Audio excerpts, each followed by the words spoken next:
Hello and welcome sa Russia TV mga kapatid. At ngayon ay October 8, 2023, alas 4:08 dito sa Pilipinas. Sunday na Sunday mga kapatid. Good afternoon sa lahat.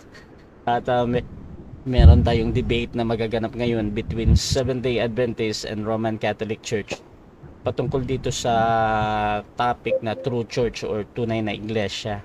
Ayan mga kapatid. So ang magre-represent ng kanilang mga church ay ang first speaker natin si Jezreel Shem ng Seventh Day Adventist under Advent Biblical Ministry mga kapatid. At second speaker naman si Sanrio ng Catholic mga kapatid. Under naman to ng Abi Maristela. Ayan. So mga kapatid, before natin i-start yung ating debate, syempre gusto ko munang basahin yung ating mga rules at magaganap sa hapon na ito. Yung setup ng ating debate, meron tayong 10 minutes na first presentation, 7 minutes sa pagtatanong, same din sa rebuttal, 10 minutes, at 7 minutes sa second cross, at 5-minute final conclusion. Mauna pala dito ang ating second speaker, mahuhuli ang ating first speaker. Ayan. So ang ating rules mga kapatid, ang lahat ng sagot ay kailangan sagutin ng 20 seconds maximum. Either ito ay close-ended or open-ended question or categorical. Kung titigil ang sumasagot ng at least 3 seconds, magsasabi na ako ng next question. Ayan. Rule number 2 natin, kung close-ended ang question, kailangan sumagot doon sa pagpipilian. Kasama na din doon yung categorical question bago magpaliwanag ng hindi lalampas ng 20 seconds. So kung nababiolate ito, syempre magtawag kayo ng moderator para pasagutin natin ang ating mga tinatanong. So rule number 3, kung hindi niya sasagutin ang tanong, magkakaroon siya ng 10 segundo ng pagpapaliwanag at yan na yung pinakasagot niya sa tanong. Rule number 4 natin, sagutin ang tanong na naayon sa tanong. So kung meron tayong tanong na sino, dapat magbibigay tayo ng noun or pangalan. So ganun tayo sumagot ha. At ang moderator yung magka-qualify kung pasok naman yung sagot niya. Rule number 5 natin, sa first stand, doon lang dapat magtanong sa inilatag ng katunggali. At kung tinatanggi niya na inilatag niya ito, ay automatic next question. Doon yan sa pagtatanong. Kung sasabihin niya na hindi ko pa nilatag yan, next question. So, no, next question talaga lahat yan. Automatic yan. Sa rebuttal, doon na pwede itanong ang lahat. Ayan. Rule number 6, ang debater na makakatanggap ng 2 warning mula sa akin ay may disiplina. So, either bawasan ko ng 1 minute or daragdagan ng 1 minute. Rule number 7 natin, bawat senaryo ng objection, isang beses lamang maaaring magpaliwanag. Isang objection lang at hindi susundan ng sunod na objection. No objection pala ha during final conclusion. So rule number 8 natin, hindi po pinapahintulutan ang any na atake na papahiwatig doon sa physical na itsura or etc. doon sa ating mga katunggali. At syempre kasama na din doon yung pagmumura at out of topic. So rule number 9 natin, no challenge question. Ito yung mga tanong na kung mabasa ko talo ka na, or paano kung mabasa ko, yung mga ganun na tanong. Hindi po natin pinapahintulutan yan kahit pa sumang-ayon yung kabilang panig. Rule number 10 natin, ito lamang ang iral na patakaran bilang pagsasaayos ng debating ito. So sumasang-ayon ba ang ating first speaker, brother Jess? Right? Yes, bro. Thank you. At sumasang-ayon ba ang ating second speaker, bro Sanreo? Opo, sumasang-ayon po ako. Thank you. Ayan, so yan yung ating kumpirmasyon mga kapatid. At bago yan, syempre gusto ko muna silang ipakilala sa inyo. Nahin natin ang ating first speaker. At ano yung kanyang patutunayan. At syempre, ano yung inaasahan niya sa hapon na ito. Nahin natin, pakilala bro, first speaker. Ako na, bro. Yes bro. Pakilala ka bro. Magandang hapon po sa inyong lahat. Ako po si Brother Jezreel Shem ng Seventh-day Adventist Church at kabilang din po sa Advent Biblical Ministry or ABM po. Ngayon po, ngayong hapon pong ito ay papatunayan po natin na ang Seventh-day Adventist Church ay ang True Church. Salamat, Brother Rasha. Okay, at syempre yung ating second speaker, pakilala ka naman kapatid.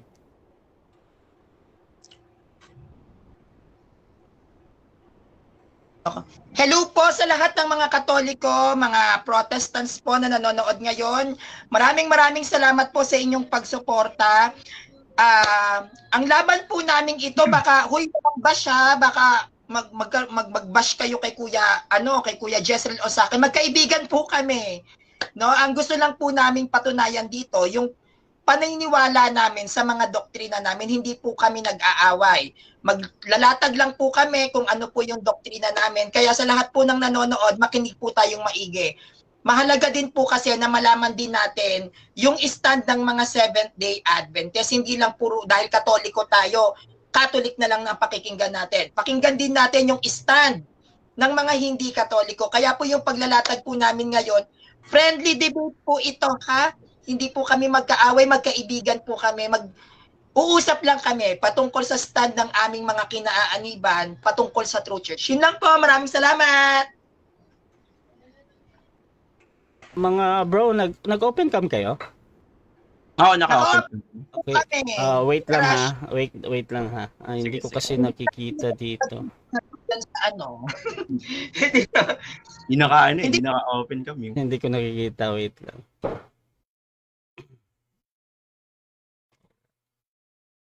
Naka-open cam na pala sila. Ano po mga bro? Open ka. Ayan, thank you.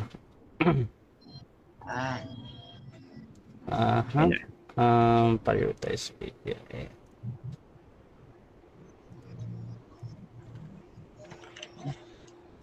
Teka lang ha. Eto. Okay, thank you mga kapatid. At ito na nga, sisimulan na natin ang ating debate. Mauna dito si Brother Jezreel Shem ng Seventh-day Adventist sa topic na True Church. Bibigyan ko siya ng 10 minuto sa unang pagpapahayag. Bro, your time start now. Magandang hapon po mga kapatid. Nalimutan kong batiin yung ating kausap si San Rio. So maraming salamat sa ginawa mong paghamon sa atin at ang pag-uusapan po natin ngayong hapon pong ito mga kapatid, mga kaibigan na nanonood sa Russia TV po, ay patungkol po sa True Church. Sino ba talaga ang True Church? Ang Romano Katoliko or ang Seventh-day Adventist Church? Mga kapatid, gusto ko lang po sanang i-present po sa inyo para naman po lahat po tayo ay kita ba bro? Yung akin pong presentation. Sa screen po ba? Yan. Mga kapatid, pag pinag-uusapan po natin ng True Church sa stand po ng Seventh-day Adventist, hindi po kami nag-uumpisa doon po sa first century. Meron na pong tinawag na True Church doon po sa ilang. Sa may Gawa 7 verse 38 po, ay makikita na po natin na yung may iglesia sa ilang ay may patotoo ni Kristo. So hindi po ito patay na iglesia mga kapatid, kundi sila po ay tunay na iglesia na itinatag ng ating Panginoong Jesucristo. At dito nga po sa may Juan 7 verse 17, makikita natin mga kapatid na pag pinag-uusapan po natin ang tunay na iglesia, sabi po dito, ito yung naroon sa iglesia sa ilang na kasama anghel na nagsalita sa kanya sa bundok ng Sinai at kasama ang ating mga magulang na siyang nagsitanggap ng mga aral na buhay upang ibigay sa atin. So ibig sabihin, etong iglesia na po itong mga kapatid ay taglay-taglay po nila yung aral. Hindi po yung pangalan. Wala po silang pangalan na binibitbit kundi aral. So ang Seventh-day Adventist po nakakonekta po dito po sa iglesia sa ilang sa pamamagitan ng kanila pong mga aral. So ano-ano nga ba yung aral na meron ang iglesia sa ilang? Una, banal at karaniwan. Alam nila kung ano yung banal na araw at ano ang karaniwan na araw. Alam nila yung malinis na pagkain at maruming pagkain na nakatutulong sa atin upang sabihin natin na ang ating katawan ay templo ng ating Panginoon. Pangatlo, sila ay may daladalang kautusan ng ating Panginoong Diyos at sila po ay nagsasabat. Noong first century naman po mga kapatid, dito na po pumasok ang Catholic Church. Catholic, ibig sabihin, universal, at ito po ay magagamit natin as an adjective at hindi po noun. So nakalagay po dyan sa ating presentation mga kapatid na ang Catholic po ay mayroong 5 pillars of Christianity. Makikita po natin unang-una dito sa may Jerusalem, nandiyan din po kasama po ang Rome, ang Antioch, Constantinople at ang Alexandria. So kung mapapansin ninyo mga kapatid, isa lamang po ang Rome sa bahagi ng Catholic or adjective church. And sila naman po ay may taglay na one, holy, Catholic at Apostolic. Pwede rin po namin gamitin mga kapatid itong patotoo na to as a true church dahil kami po ay may isang pananampalataya. Ang Seventh-day Adventist ay matatawag nating mga banal at kami ay Catholic dahil po kami kay universal at kami din po ay may apostolic. Hindi lang po apostolic tradition, meron din po kaming apostolic teachings. Dito po tayo magkakatalo, Brother Jess or kapatid na Sanrio. Dito po sa may Revelation 14 verse 12, Revelation 12 verse 17, ay mag-a-arise po ang totoong iglesia sa 1798. So mamaya, pag-usapan po natin, kung tatanungin po ng ating kausap, bakit po nag-arise ng 1798? Keep the commandments of God. At merong testimony of Christ. May kita po natin sa Revelations 19 verse 10 na sila po ay merong spirit of prophecy na makikita naman po natin kay Ellen G. White. At sila po ay nagpo-proclaim ng message of 3 angels, Revelation 14. So kung yung mapapansin mga kapatid, ito lamang po yung summary ng ating patotoo tungkol po sa true church. So ulitin po natin na taglay-taglay po ng true church yung aral, hindi po yung pangalan na patotohanan naman po ng ating kausap mamaya. So ano pa po mga kapatid?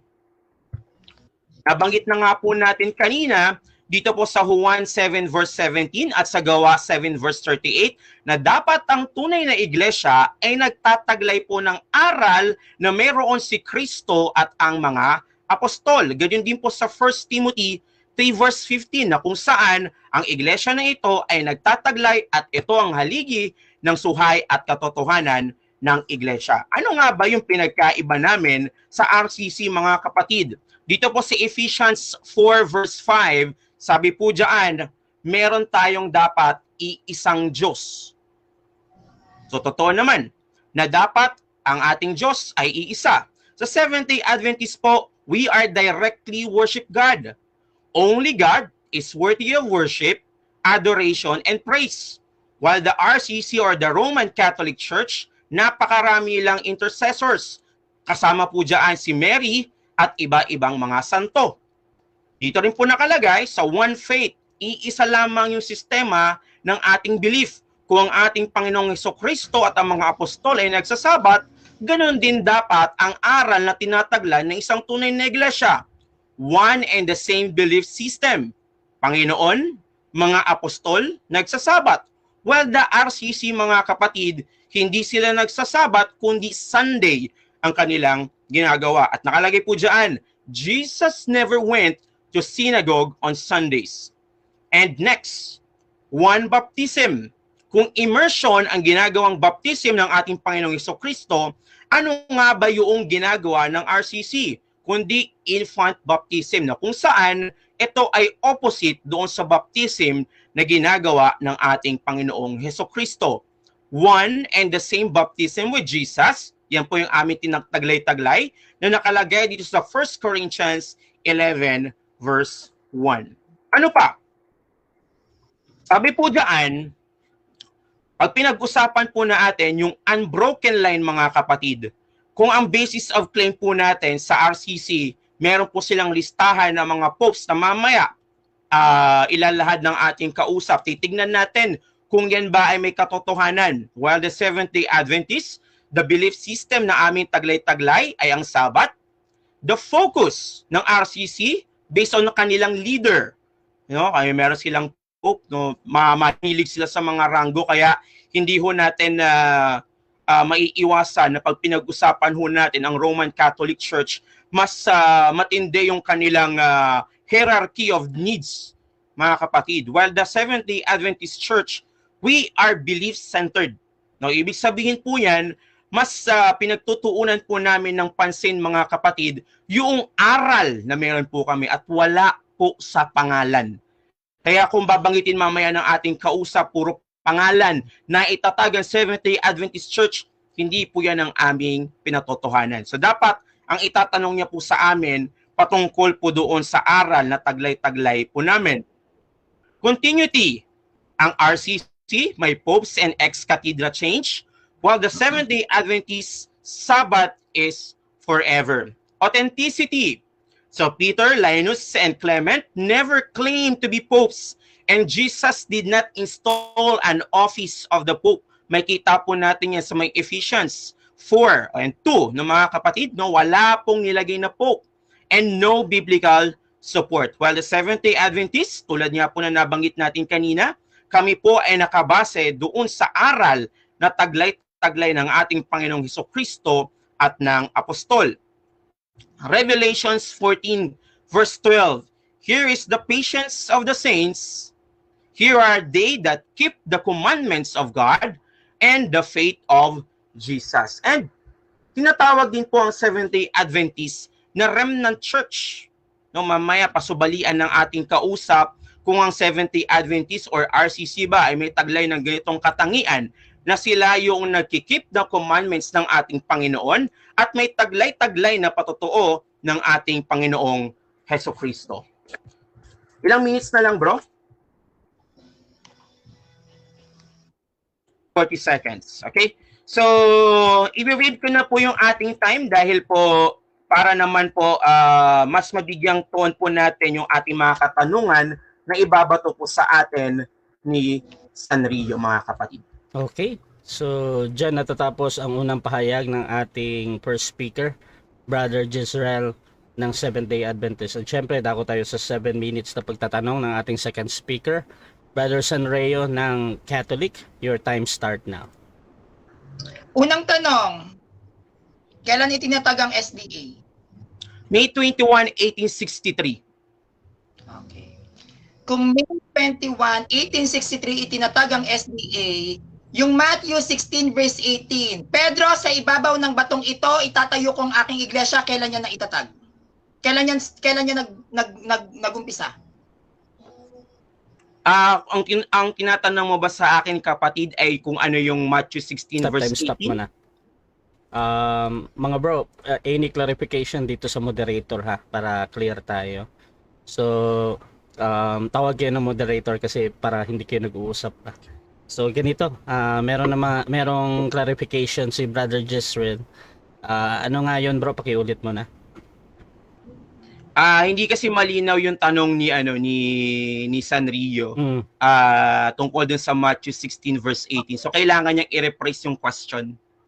Okay, so Bro San, nadinig mo naman kanina yung clarification niya. Magre-retain ka ba sa tanong mo or i-rephrase mo? Hindi, uulitin ko ulit po yung tanong ko ng mas malinaw. Sige, proceed. Time ratio.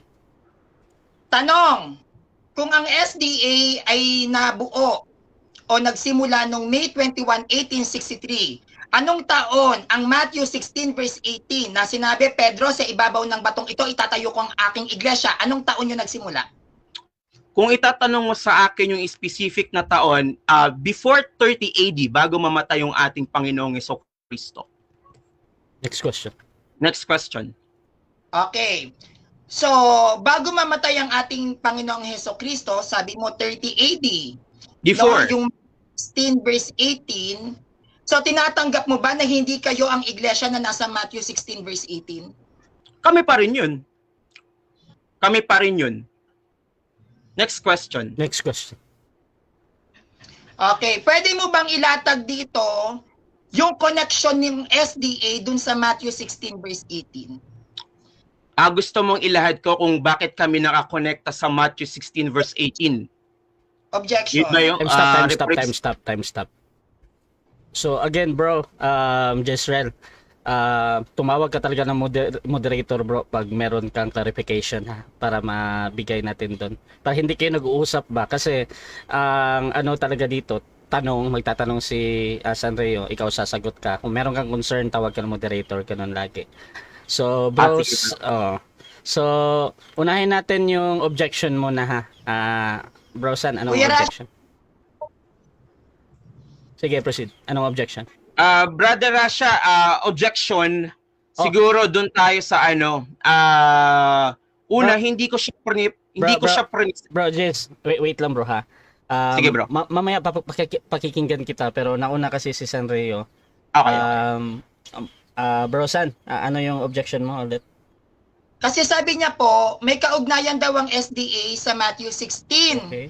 Verse 18. Ang sabi niya 30 AD po. So kung 1863 ang SDA na itatag, pwede mo bang i-connect from 1863 pabalik ng 30 AD kung ano ang naging connection nyo at kung sino yung mga taong naging involved? Okay, Yan so po yung tanong.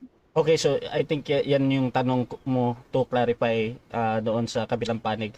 Dito naman sa first speaker, meron ka bang counter objection doon or any Counter objection, Brother Rasha. Una, Sige, bro. hindi ko po yan present, no? So, pero sasagutin na lang po natin para Okay. po magkaroon po malinaw din do sa mga nanonood natin Okay, at okay. kay Brother Sanrio at masagot at Okay. malinawan naman din po yung sa tanong. Okay, so sasagutin Sige, ng sagutin na lang po natin. bigyan natin ng i-resume ko yung time. 20 seconds bro sa pagsagot mo. Proceed bro. Okay. Mga kapatid, kung pag-uusapan po natin ang Matthew 16 verse 18, dito po ilalahad ni Pedro yung kanyang confession ng pananampalataya sa ating Panginoon. So paano nakakonect ang Seventh-day Adventist? Meron po kaming pananampalataya na katulad ng kay Pedro. Hindi po yung sa may geographical Next basis question. na pinag-uusapan ni Sanrio. Question. Ang sabi mo, ang Matthew 16 verse 18 ay confession ni Pedro. Kailan naging kumpisan ang Matthew 16 verse 18? Pakilatag. Paki-rephrase po ng tanong, Brother Rasha. Marami po mga tanong si Sanrio na na need po ng i-rephrase po. Okay, so time stop muna ha. Okay, so i-rephrase mo Sanrio or magpapatuloy ka pa din sa tanong mo? Papatuloy ako sa tanong. Ang sabi niya, confession daw ni Okay. Peter ang 16 verse 18. Proceed. Ipaliwanag mo sa akin paano naging confession ang Matthew 16 verse 18. Brother Rasha, pwede po Time ba stop, ako bro. Time stop. basahin ko po ba? Pwede ko po bang basahin po yun? Gawin mo siyang sagot bro. Sagot mo naman to kahit magbasa ka or any. Basta 20 seconds lang yung palugit ko lagi-lagi pag sumasagot ha. So Sige, proceed sige. ka sa 20 seconds na sagot mo bro. Pas mo. Okay, so sayang po mga kapatid, gusto ko sana pong basahin po yung yung talata po. Pero kung babasahin po natin diyan, sabi po ay hindi po makakapasok yung gates of hell. Ano ba yung gates of hell? Kasamaan doon sa iglesia at doon sa confession ng pananampalataya ni Pedro, mga kapatid. Yun po yung aking po masasabi. Next question po. Next question. Yung Matthew 16 verse 18, sabi mo kumpisal ni Pedro. Sino nagsasalita doon? Si Pedro o si Kristo? Si Kristo. Next question. Okay, next question. Kung si Kristo ang nagsasalita sa Matthew 16 verse 18, bakit sabi mo confession ni Peter? Yes, ang pinapatotoo po doon ni Jesus Christ ay dahil mayroong pananampalataya si Pedro kay Kristo. Kung aakyat po natin yung talata from 14 o 13 po mga kapatid, dahil po pinapaniwalaan ni Pedro na si Kristo ay totoong Diyos. Next question. Sa Matthew 16 verse 18, sabi mo si Kristo nagsasalita. Paano nagkumpisal si Pedro? Gusto niyo po bang basahin natin?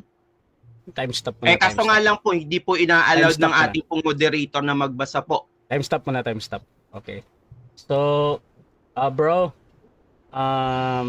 doon sa pagsagot mo, bro, 20 seconds naman lagi yan, 'di ba? So, pwede ka namang basahin mo ng mabilisan or kung paano mo siya isasagot.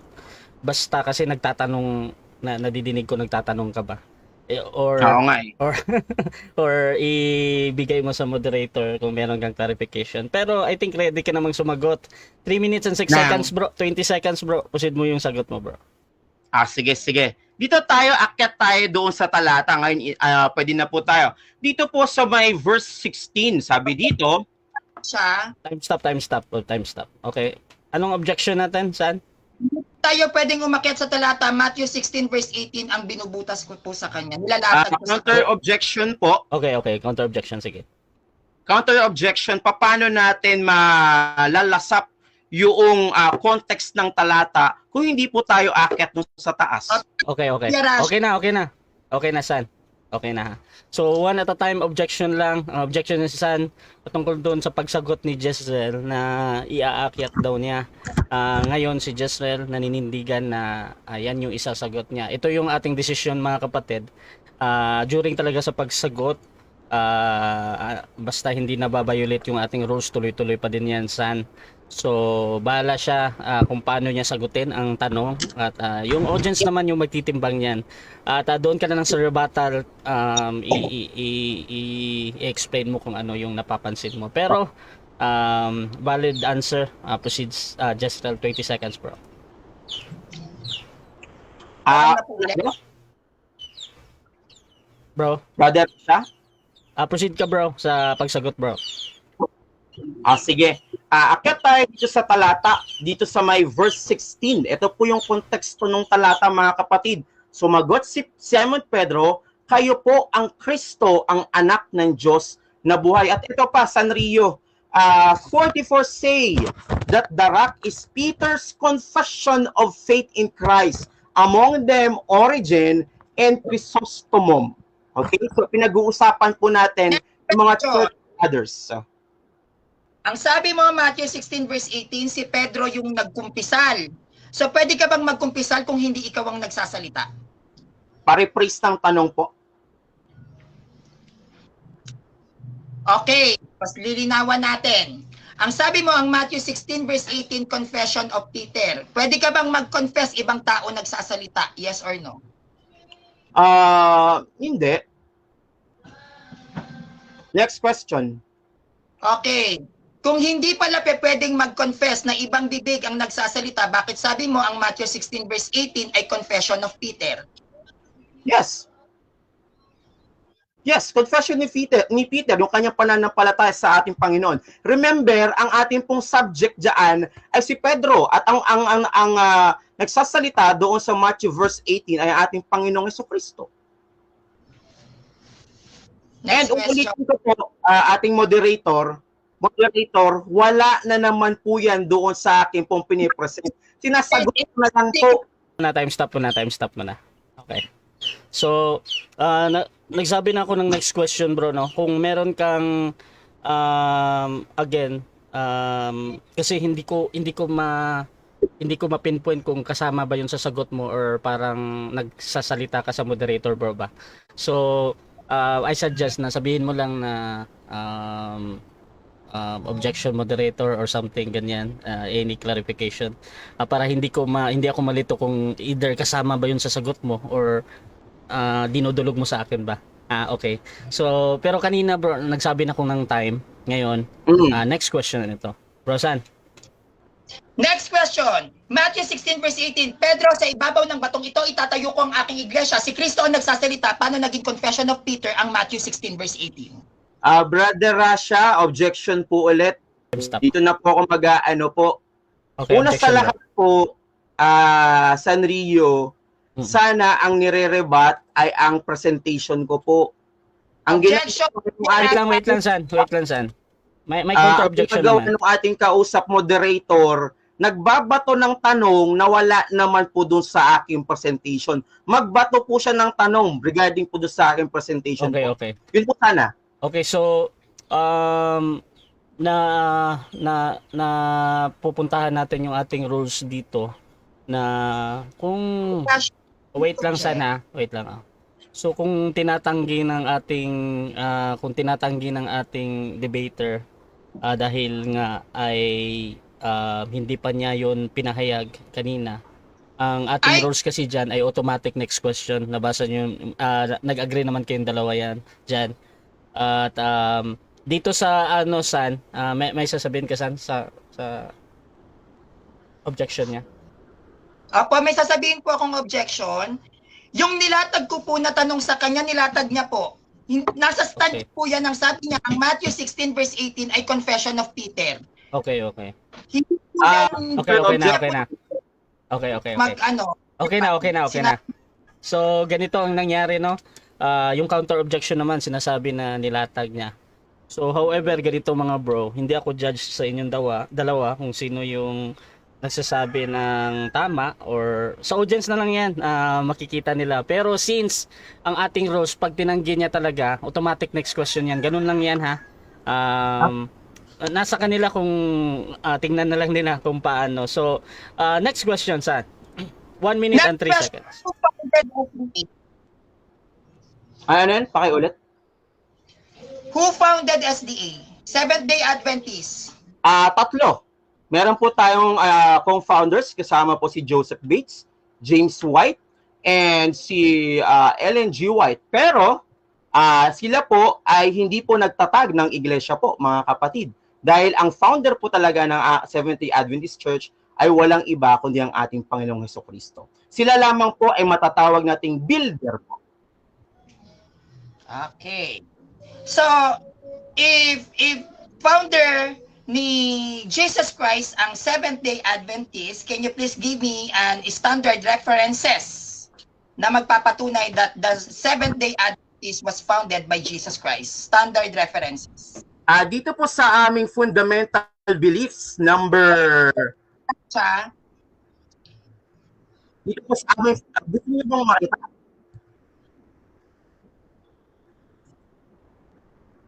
Sanrio, ano yung objection mo? Kapag gagamit po tayo ng standard references, hindi po dapat tayo gagamit ng papabor sa atin. Dapat yung sasalungat. Okay, doon sa counter objection, bro. Moderator. Sige, bro. Moderator, Hmm. ano po bang standard reference yung gusto niya pong palitawin? Okay, okay, okay. So, Ano po bang standard reference yung Okay. gusto niya? So nakikita ko na yung ano dito, San and bro Jezreel. So ganito ulit, doon sa reference, wala pa naman akong rules diyan kung paano kung ano yung ibibigay ng ating reference. So either kung ano yan, kung reference sa kanilang church or sa iba, pasok pa din yan sa sagot. I-rebut mo na lang mamaya siguro, bro San, ha. So, meron 10 seconds kanina na natira talaga at ipapatuloy ko yung pagsagot ni Jezreel doon. Ano na lang, bro. So, sagot, bro. Okay. So, standard reference. Ang standard reference na meron po kami, may kita po dito sa fundamental beliefs. The church is the community of believers who confess Jesus Christ as Lord and Savior. Yun natin hinahanap po sa amin. Time. Fundamental beliefs, number 2. Time. Okay, so dyan natatapos ang ating unang pagtatanong ng second speaker. By the way, mga kapatid, kung napapansin ninyo, ay ito na naman yung problema ni Meta, no? Tinatanggal na naman niya yung ating comment. Pero hope tuloy-tuloy pa din kayo sa panonood. Meron tayong 60 viewers. At siguro na off ni Meta yan dahil napakabilis ng ating pagko-comment. So pasensya talaga, hindi ko yan kontrolado, ha. At sana manood pa din kayo kahit hindi na tayo able na maka-comment. Kahit ako hindi ako maka-comment dyan. So meron tayong halos 70 live viewers ngayon. Napakagandang debate, napaka-active mga kapatid. At eto tayo ulit, True Church. Bibigyan ko ng unang 10 minuto yung ating second speaker, Brother Sanrio ng Roman Catholic Church. Your time start now. Matthew 16 verse 18. Pedro, sa ibabaw ng batong ito, itatayo ko ang aking iglesia. Si Kristo ay nagtayo ng iglesia sa bayan ng Jerusalem, hindi sa bayan ng Amerika. Ikalawa, Matthew 16 verse 18, Pedro, sa ibabaw ng batong ito, itatayo ko ang aking iglesia. Iglesia nga ba ang pantukoy na ginamit sa Matthew 16 verse 18?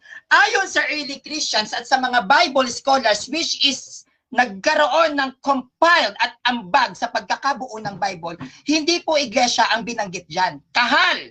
What is kahal? Kahal is congregations. No, congregations yan. Saints ang tawag. Bakit? Dahil wala pang salitang iglesia sa panahon ni Kristo. Ang pantukoy na ginagamit sa salitang iglesia ay kahal, which is congregations. So hindi siya dapat Church of Adventist, kundi Congregations of Adventist. Bakit kayo naging Church of Adventist? Dahil ang salitang iglesia sa Matthew 16 verse 18 ay mula sa Catholic Church. Now, gagamit ako ng standard references mismo sa SDA. The Seventh-day Adventist Church officially began on May 21, 1863, John Byington, 1798 to 1897, James White, 1821 to 1881, and John and Andrews, 1829 to 1883, were the first presidents of the General Conference. Also in 1863, the Red Cross and the Thanksgiving holiday in the United States came into existence.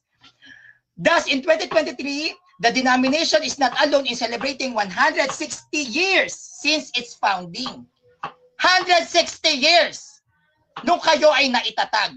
Matthew 16 verse 18, 160 years lang? No. 33 AD, Matthew 16 verse 18, ilang taon na ang Catholic Church? 1,990. So that is the reason why the Catholic Church is a true church. Next. Yan ay makikita sa www.adventistnewsnewyork.com. Dito tayo sa isa pang standard references ko regarding sa page mismo ng Adventist. www.adventist.com.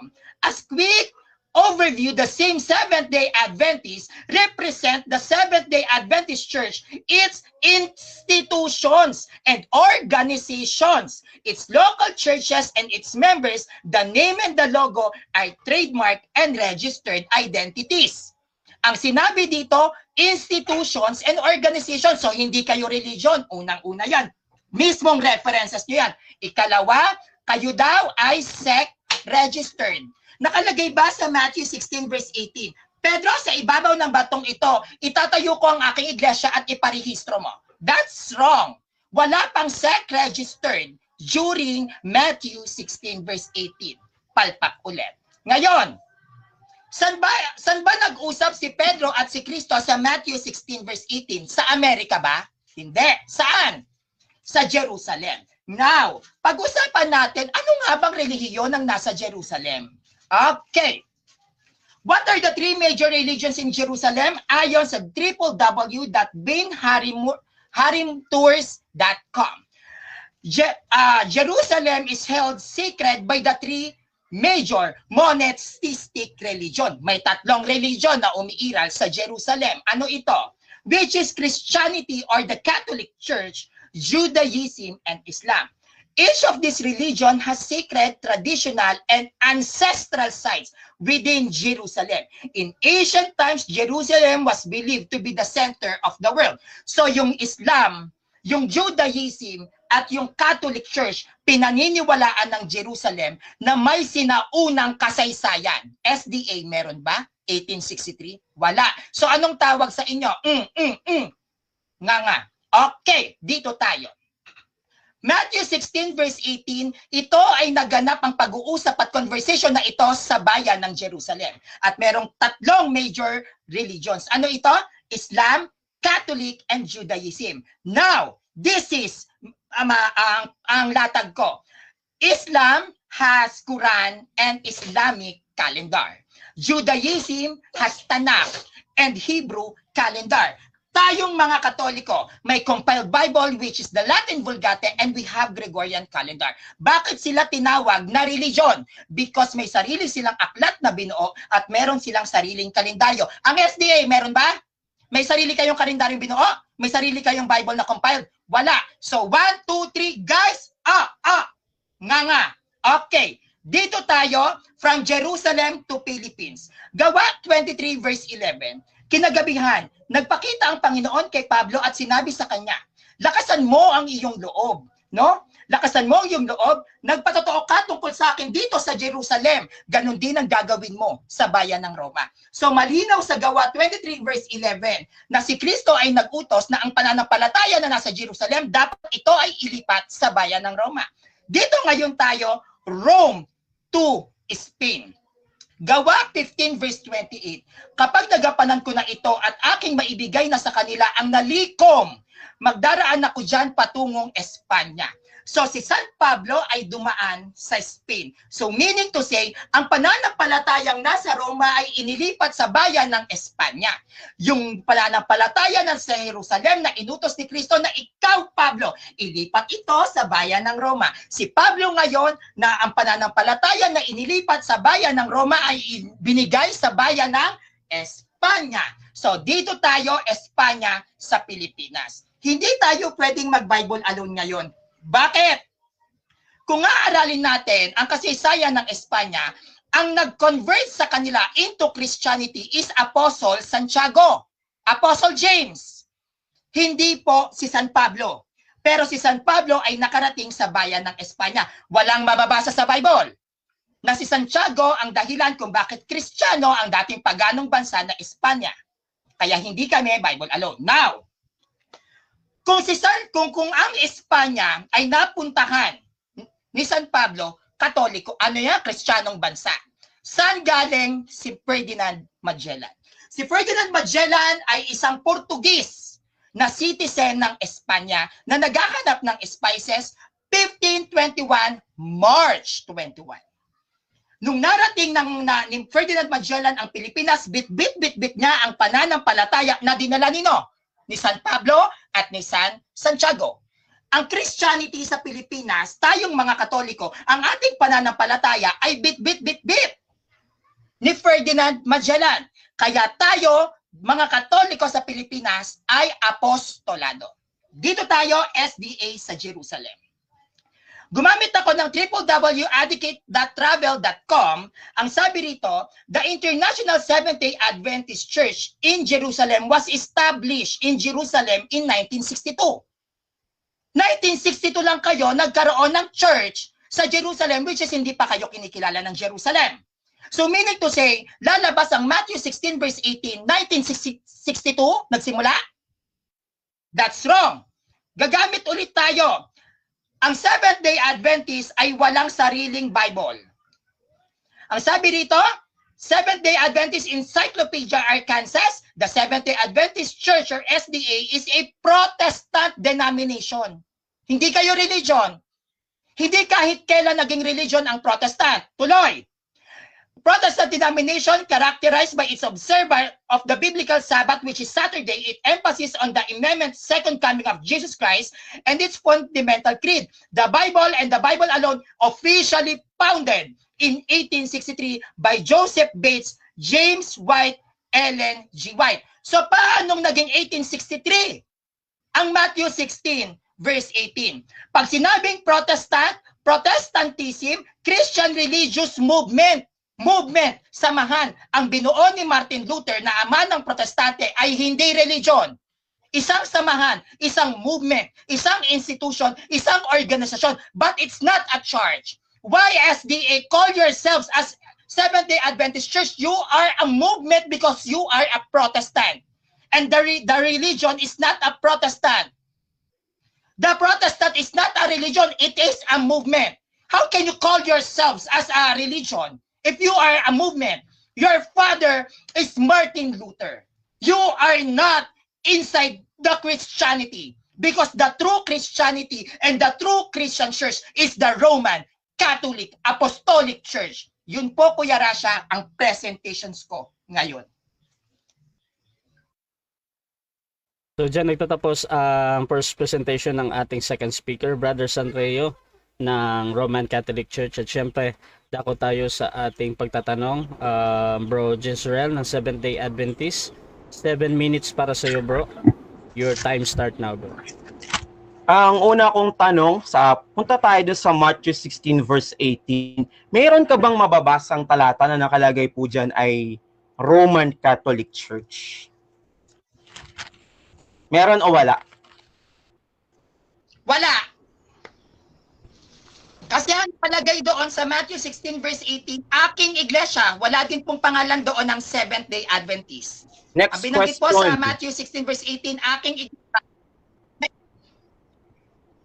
Brother Rasha, medyo malabo lang po yung sagot po dahil sa connection po ata. Stop mo na. Okay. Parang napuputol nga kanina bro San. Pero bro Jezreel, kanina bro, hindi pa din siya tapos bro. Ganito kasi yan bro, pag I think kay Sanreo kasi pag nagsasalita yung iba, parang merong medyo napuputol ba yung audio niya. So, ganito, bigyan ko na lang si San ng 10 seconds doon sa continue na pagsagot niya dahil naputol yun. So, proceed ka, bro San. Okay, wala pong mababasa na Roman Catholic Church sa Matthew 16 verse 18 kasi ang nakalagay doon aking iglesia. Wala rin pong Seventh-day Adventist sa Matthew 16 verse 18. It's a tie. Next question. Kailan ba tinayo? Anong exact date sa 33 AD itinayo ang Roman Catholic Church? May maibibigay ka bang exact date? Sagot na po ba ako, Kuya Rasha? Okay, wala pong exact date na maibibigay kung kailan itinayo dahil wala pa pong Gregorian calendar during that time. Ang 33 AD o yung 30 AD na ginagamit ng iba't ibang mga references, ginagamit po nila Gregorian calendar. Kung may Gregorian calendar po sa panahon ng Matthew 16 verse 18, didistinguish po ng Catholic Church yan. Next question.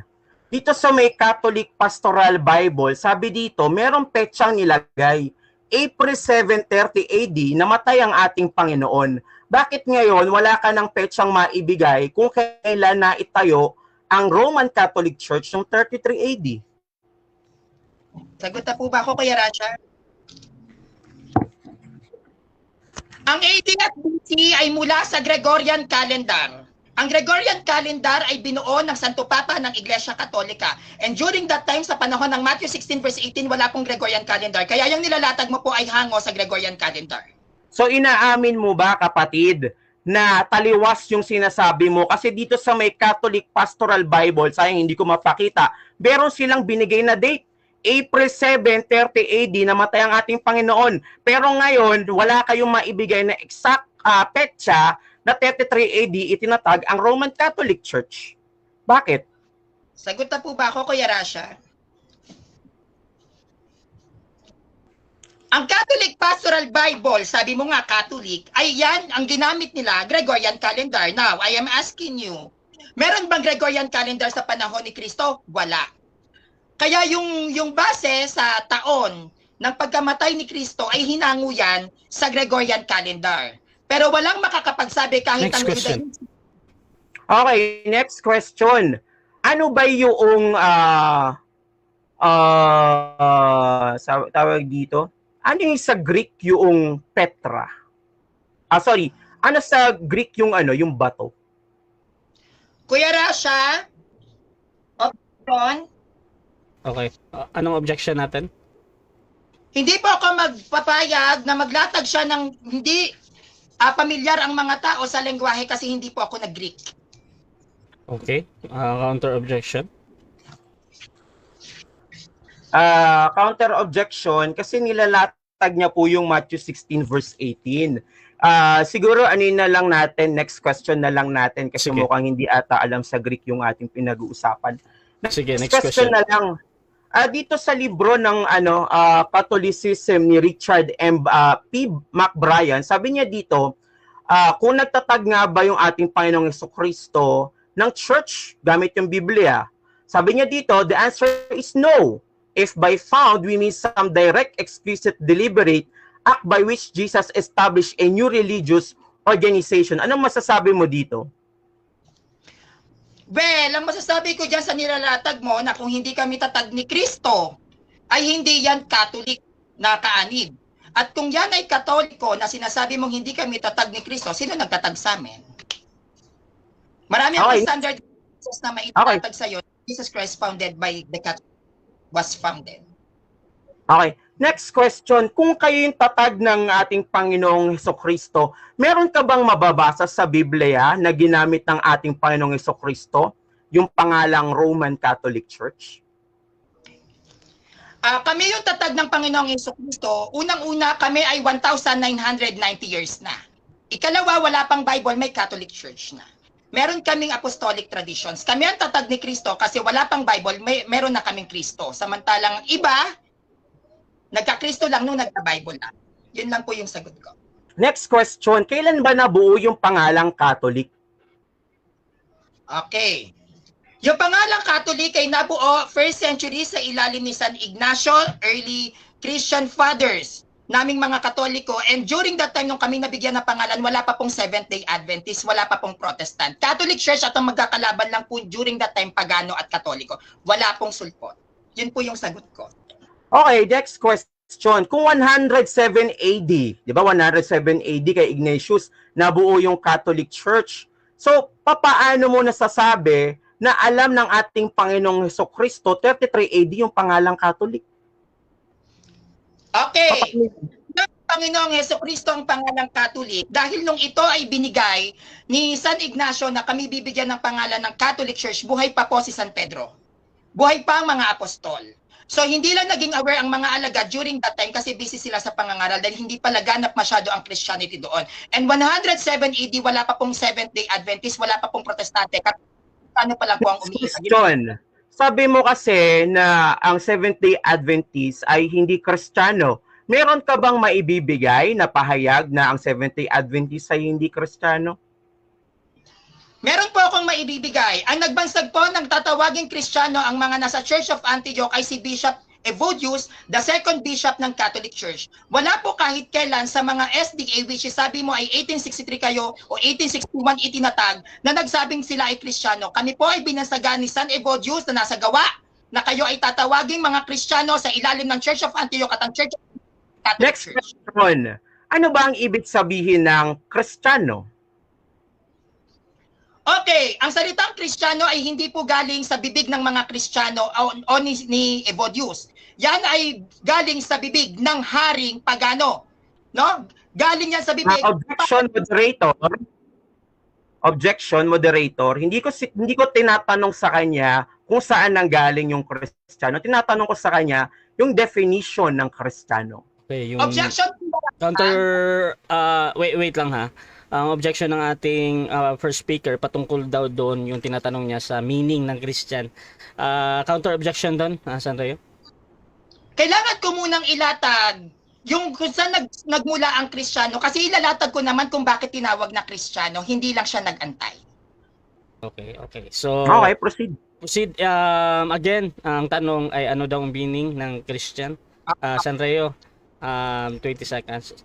Proceed. Okay. Ngayon, Kristiyano yung binigay nung Haring Agripa, no, sa mga Katoliko dahil followers of Christ kasi hindi nila kinikilalang Diyos si Kristo. So during that time, ang tawag nila kay Kristo pagano, ng mga pagano. Kaya ang Kristiyano ay pang-iinsulto mula sa mga pagano, hindi po mula sa pagano.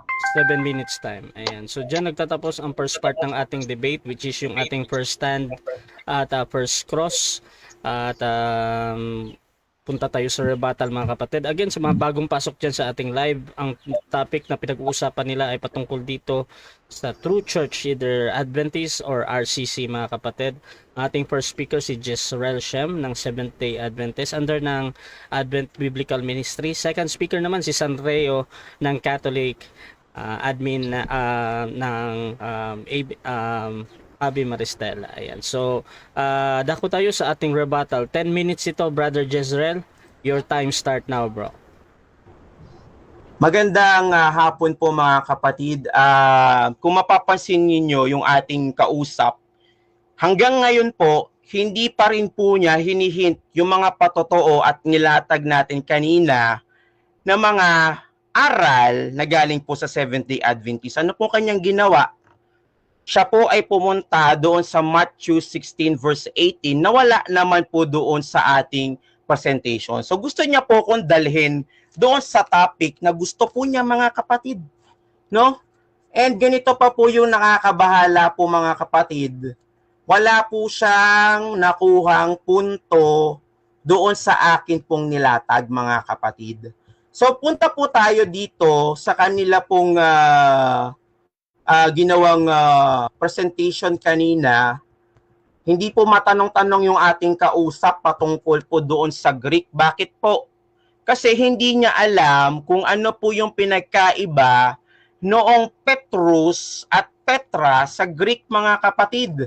So sayang, hindi ko na po ipe-present po dito Argument number 1 doon po sa Matthew 16 verse 18. Peter is not the rock in Matthew 16 verse 18 to 19, and therefore the church was not founded upon Peter but upon the rock, no mga kapatid? So kung pag-uusapan po natin dito po sa Matthew 16 verse 18, ito nga po yung nilatag ko po kanina, na 44 po sa church fathers ang naniniwala po na yan po ay ang confession ng pananampalataya ni Pedro, mga kapatid. And 17 church fathers, ewan ko kung alam to ng ating kausap, understand the rock to be Peter. 17 out of 44. Sanrio.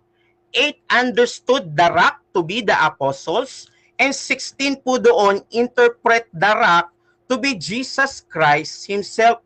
Kung titignan po natin sa 1 Corinthians 10 verse 4 na ang tinutukoy pong rock dyan, mga kapatid, walang iba kundi ang ating Panginoong Hesukristo. May natatawa kanina kung yan ba yung talagang confession ng pananampalataya ni Pedro. Kung pag-uusapan nga po natin yung Matthew 16 verse 18 at i-connect po natin dito po sa Romano Katoliko, mga kapatid. Anong sabi diyan? The gates of hell will not prevail doon sa iglesia. Ibig sabihin, hindi yan papasukin ng kasamaan. Hindi yan papasukin ng anumang kasamaan, mga kapatid. Pero kung pag-aaralan po natin ang history ng Roman Catholic Church, sila po yung nag-umpisa ng Spanish Inquisition. No, mamaya pasubalian ng ating kausap kung hindi ba sila yung gumawa ng Inquisition na yan. No, ano pa? Sabi dito sa kanilang Apostles' Creed, no?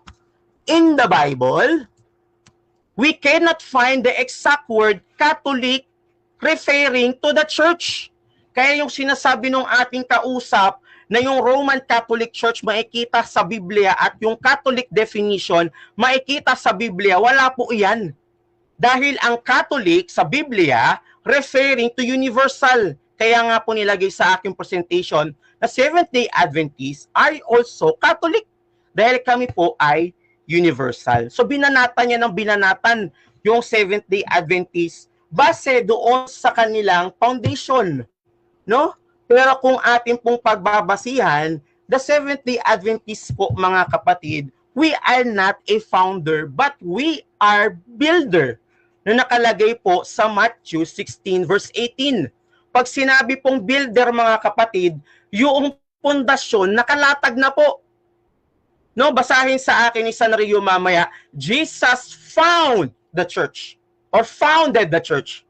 Sa Matthew 16 verse 18, meron ba?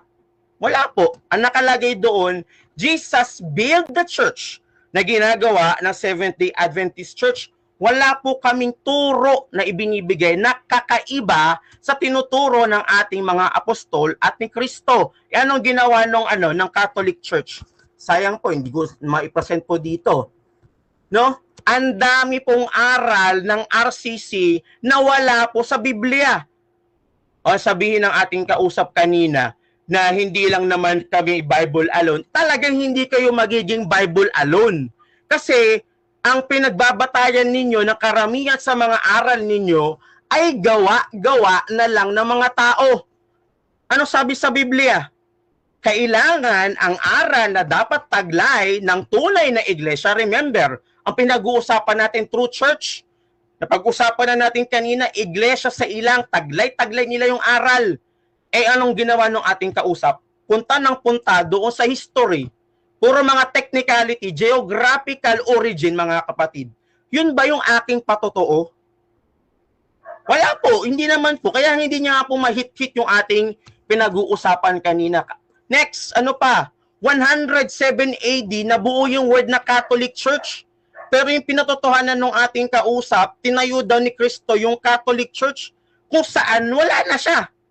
O ano, paano mapapatunayan ng ating kausap yung Roman Catholic Church, tatag ni Kristo? O hindi nga rin niya po maibigay yung exact date eh.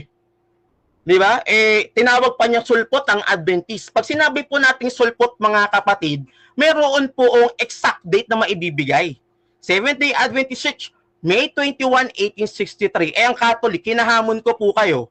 Magbigay kayo ng exact date. Kung wala kayong maibigay na exact date, kayo yung tunay na sulpot.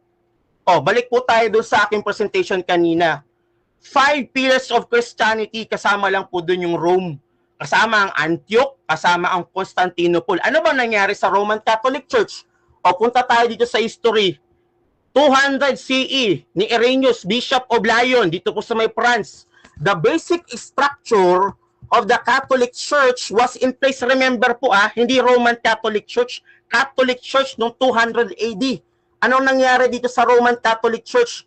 325 AD, sayang, nakalagay po dito sa EWTN.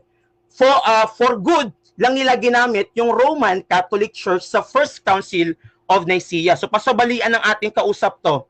Bakit po? Bakit nung 325 AD kinapit yung pangalan na Roman Catholic Church sa inyo? Bakit po? Sige. Ano pa? Sabi, the gates of hell will not prevail doon sa iglesia. Bakit nga po nagkaroon ng Great Schism? Bakit nagkaroon ng Inquisition? Bakit yung iglesia na niya pinasok ng military power at political power? Ano nangyari? So, tanungin ko yung kausap natin. History po yung pinag-uusapan natin, Ano pa? Punta tayo po dito sa, sabi niya, doon tayo sa mga standard reference. Sayang, papakita ko sana dito sa mga standard reference na nakalagay sa atin dito na the Roman Catholic Church, mayroon po silang mga aral na wala naman po sa Biblia. Alam na alam ng ating kausap yan. Infant baptism, nasa Biblia, wala. Wala po, nasa magisterium po nila, nasa dogma po nila. Aral ba ni Kristo yan? Aral ba ng mga apostol yan? Sige. Mamaya, anin ko po yung kausap natin. Ano pa? Yung Mediatrix si Mary, aral ba ni Kristo yan? Yung Sunday, kailan po nangili ng araw ng Sunday si Kristo? Diyan niya po ako banatan, hindi doon sa historical origin ng church. Kasi ang pinapatunayan po natin, yung aral na taglay-taglay po ng ating iglesia. Ano pa? Punta po tayo dito sa bro, pa-stop nga po ng time, lang po ako, inom lang ako ng tubig. Wait lang.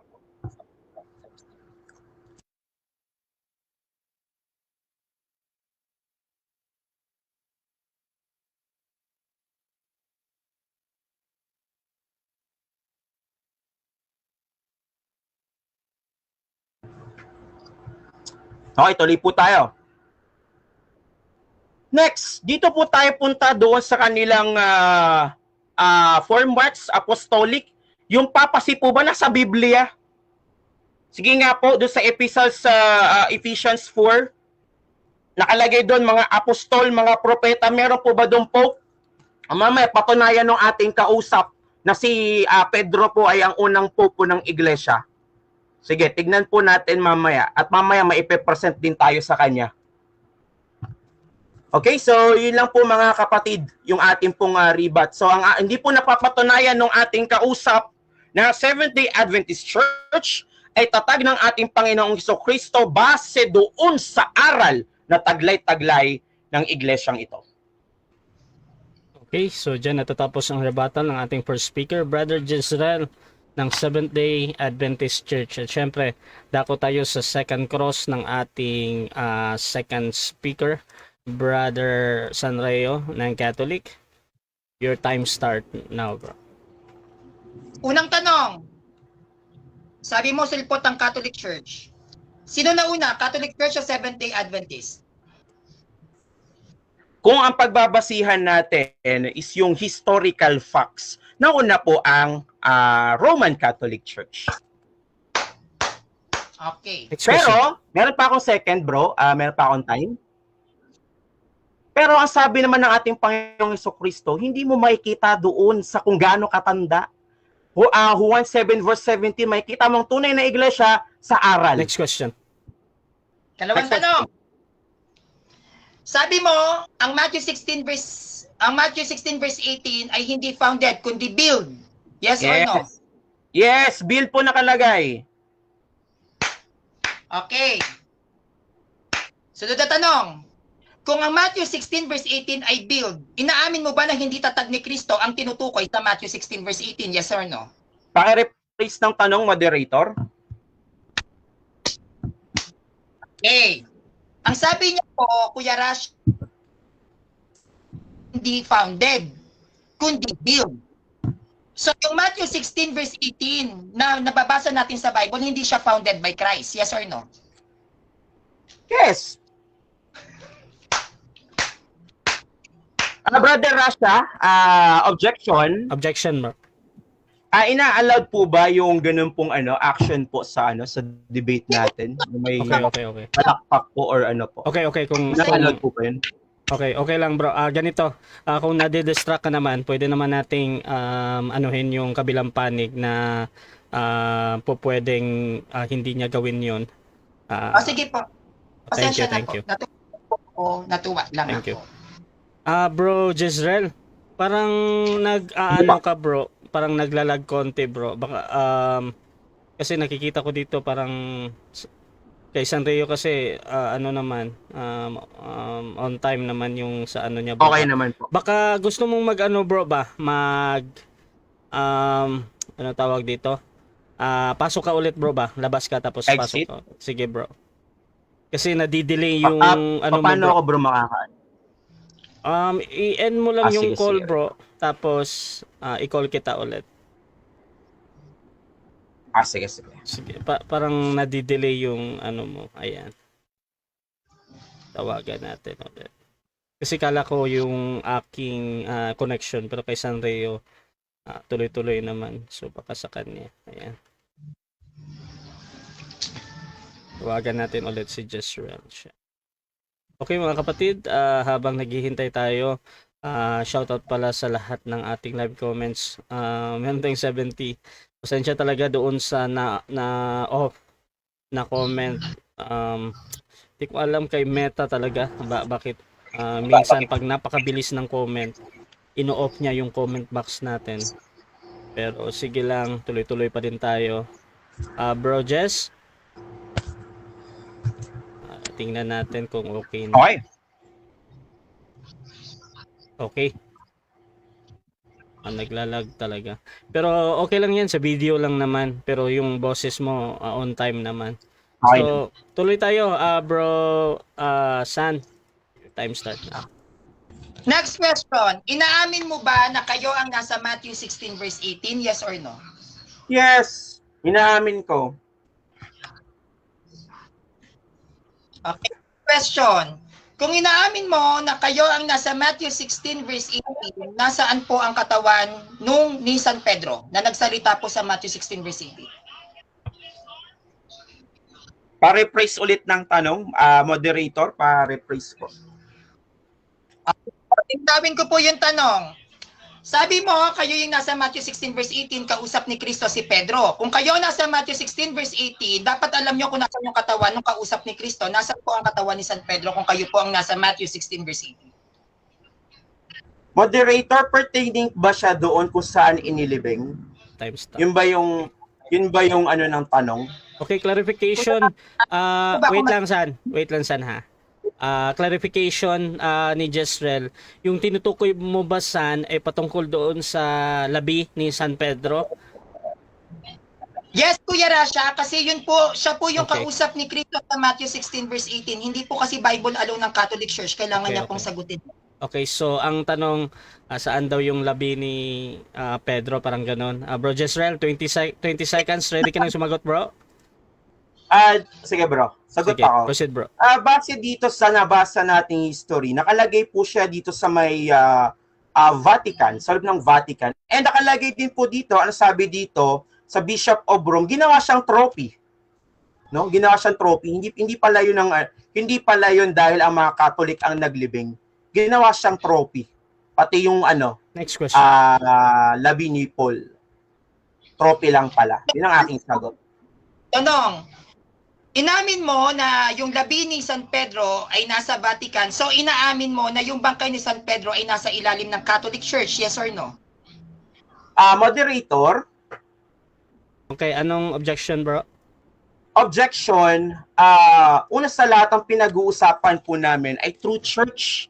At ang true church po, kailangan ipapasok niyo yung kanyang tanong doon sa 4 marks na meron ang Catholic Church. At yung sinasabi niya po na libingan, wala po doon sa 4 marks na pinag-uusapan po Okay, namin.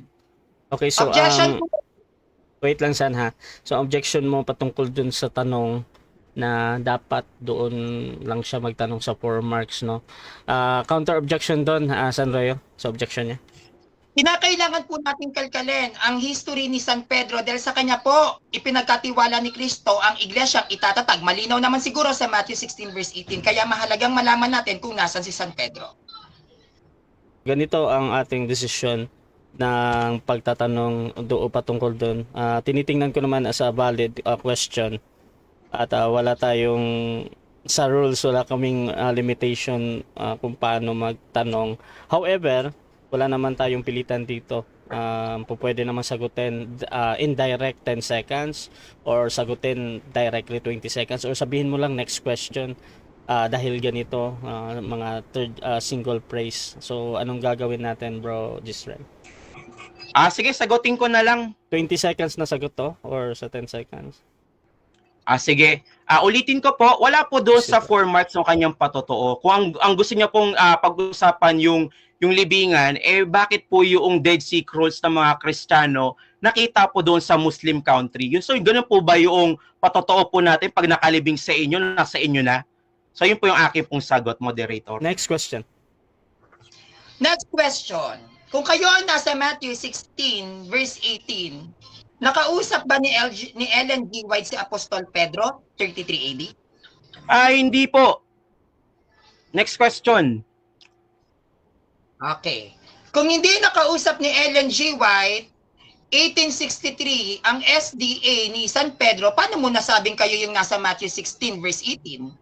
Okay, sagutin natin. Ulitin ko, ang Adventist po ay nakakonekta sa mga apostol at kay Kristo doon po sa aral. Hindi mo hinihit kausap, kapatid na San Rio, yung ating pong patotoo. Ang ginagawa mo na lang, yung mga evidence base doon sa mga kung nakausap, alibingan. Next question. Hindi naman po yan yung ating Next question, patotoo. please. Question. Ang sabi mo, ang inyong aral ay nakakonect sa mga apostol. Paano kayo ko-connect sa mga apostol hindi nga nakausap ni Ellen G. White si San Pedro? Meron po tayong tinatawag na Biblia. Anong sabi sa Biblia? Sa Juan 7 verse 17, makikilala natin ang mga kay Kristo at mga apostol base doon sa kanilang aral. Hindi po kung kailangan nakausap or what. Kung Next ang question. aral ng SDA ay Next nakakonekta question. sa Biblia, who compiled Bible? Marami po ang nag-compile ng Bible. Nauna po dyan yung mga Hebrew at Greek. So sila na po yung naunang mag-compile. Dito nga po sa Romans 9 verse 2 at 4 and 5 kapatid. Sila po ang naunang pinagkalooban ng Biblia at aral ng ating Panginoon. Hindi po yung Catholic Church. Next question. Pwede mo bang bigay sa akin yung pangalan na Hebrew at yung Greek na nag-compiled ng Bible? Hindi ko po ibibigay yung pangalan po. Ang ibibigay ko sa'yo, yung talata. Pwede po ba yun, Brother Rasha? Proceed lang, bro. Basta 20 seconds yun, bro. Okay, dito po sa may Romans 9 verse 2, kapatid, ang mga Israelita, ang mga Hebrew, Next question, sila bro. po yung nagtataglay ng aral ni question. Kristo.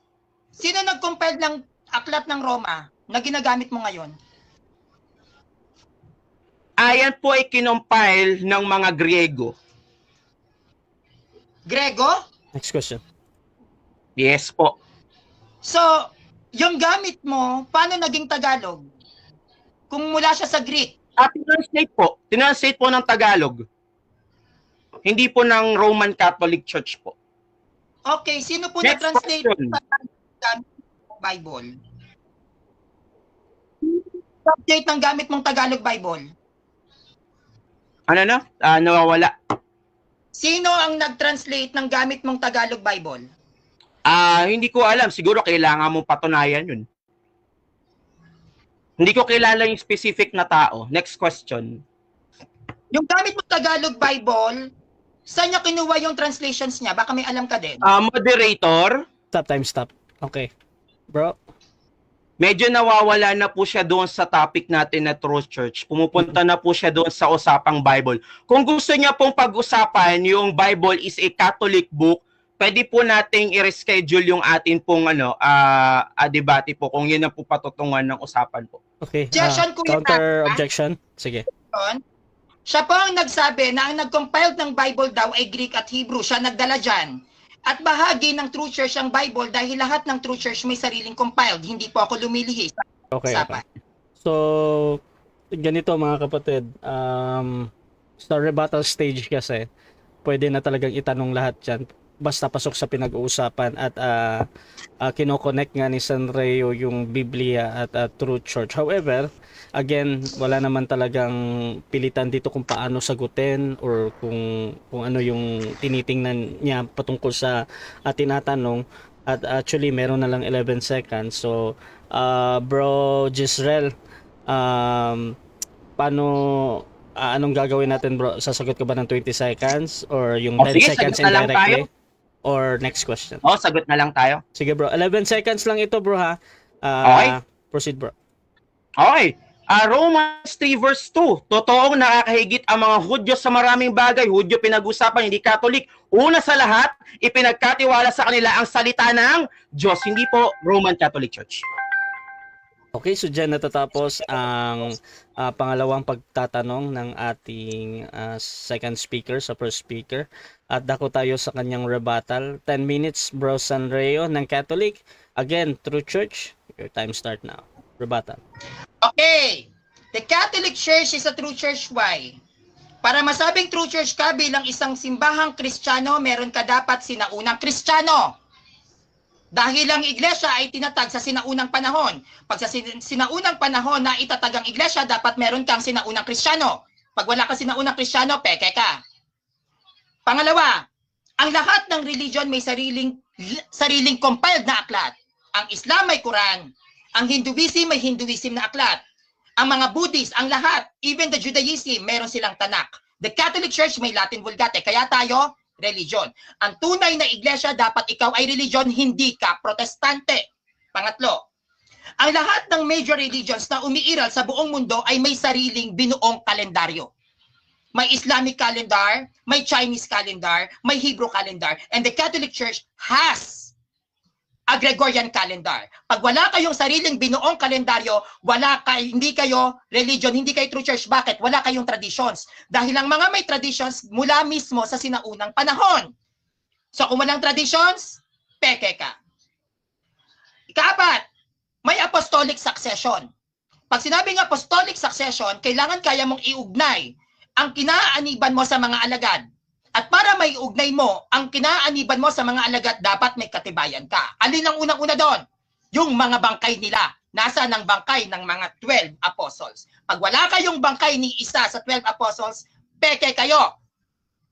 Kalima, apostolic traditions. Ang mga alagad ay no read, no write. Sila ay nagturo sa pamamagitan ng bibig dahil during that time wala pang Bible. May Bible na bang ginamit ang mga apostol? Wala. Kaya dapat nagsimula kayo nung panahong walang Biblia. Dapat nauna kayo sa Bible. So pag kayo ay sumulpot may Bible na, peke ulit kayo. Sunod, may Bible scholars. Ang mga Bible scholars dapat nauna pa sa panahon ng hindi pa buo ang Biblia. Bakit? Sila kasi nag-compile. Sila ang nag-decide, ito yung dapat nating buuin. So yung mga scholars ay magmumula sa nag-compile ng Bible. Hindi sa buo na yung Bible. Next. Ang true church ay dapat may standard references na kinikilala sa buong mundo. Ang pagpapatibay at pagpapatunay na kayo mismo ay umiiral sa mga sinaunang panahon ay hindi lamang dapat natin ginagamit ang usapin ng espiritual, maging ang siyensya. Kagaya ng Britannica.com, standard references sa buong mundo. Okay. Nasaan ang labi ng 12 apostles? Nasa Seventh-day Adventist. Kung kayo ang nasa Matthew 16 verse 18, dapat nasa inyo si Pedro. Magbibigay ako sa iyo ng 3 alagad na nasa ilalim ng Catholic Church. San Pedro, 64 AD nung namatay, siya ay ipinako sa krus ng patiwarik sa bayan ng Roma. Ang kanyang labi ay nilibing sa ilalim ng St. Peter Basilica. Nasa Seventh-day Adventist? Wala. Bakit? Nga. Okay. Kalawa, St. James the Greater, namatay ng 45 AD. Siya ay namatay sa pamamagitan ng pagtusok ng espada. Ang kanyang bangkay ay nakalibing sa St. James Cathedral, Compostela, Spain. Ikalawang alagad. Nasa Seventh-day Adventist? Wala. Nasaan? Nasa Catholic Church. Nga.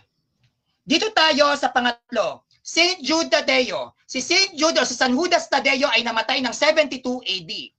No? Siya ay pinatay sa pamamagitan ng mga palaso. Ang labi ni San Judas Tadeo ay nakalibing sa St. Peter's Basilica. Nasa Seventh-day Adventist? Wala. Nasaan? Nasa Catholic Church. O, wala sa inyo ang bangkay ni San Judas Tadeo? O, 1, 2, 3. Nga. Dito naman tayo ngayon sa early Christian fathers. Kung aaralin natin itong maigi mga kapanalig, mag-focus kayo sa sasabihin ko. Ang labi ni Felix Manalo nasaan? Iniingatan ng mga iglesia ni Cristo. Diba? Natatag noong 1914. Nasaan yung labi ni Ruben Ecleo Sr.? Iniingatan niya ng Philippine Benevolent Missionary Association, Protestant din. Yung labi ni Eli Soriano nasaan? Iniingatan ng MCGI kasi yun ang kanyang tinatag. Yung mga labi, yung labi ni Muhammad, iniingatan ng relihiyong Islam. Yung labi ni Ellen G. White, sino nag-iingat? Iniingatan yan ng mga SDA.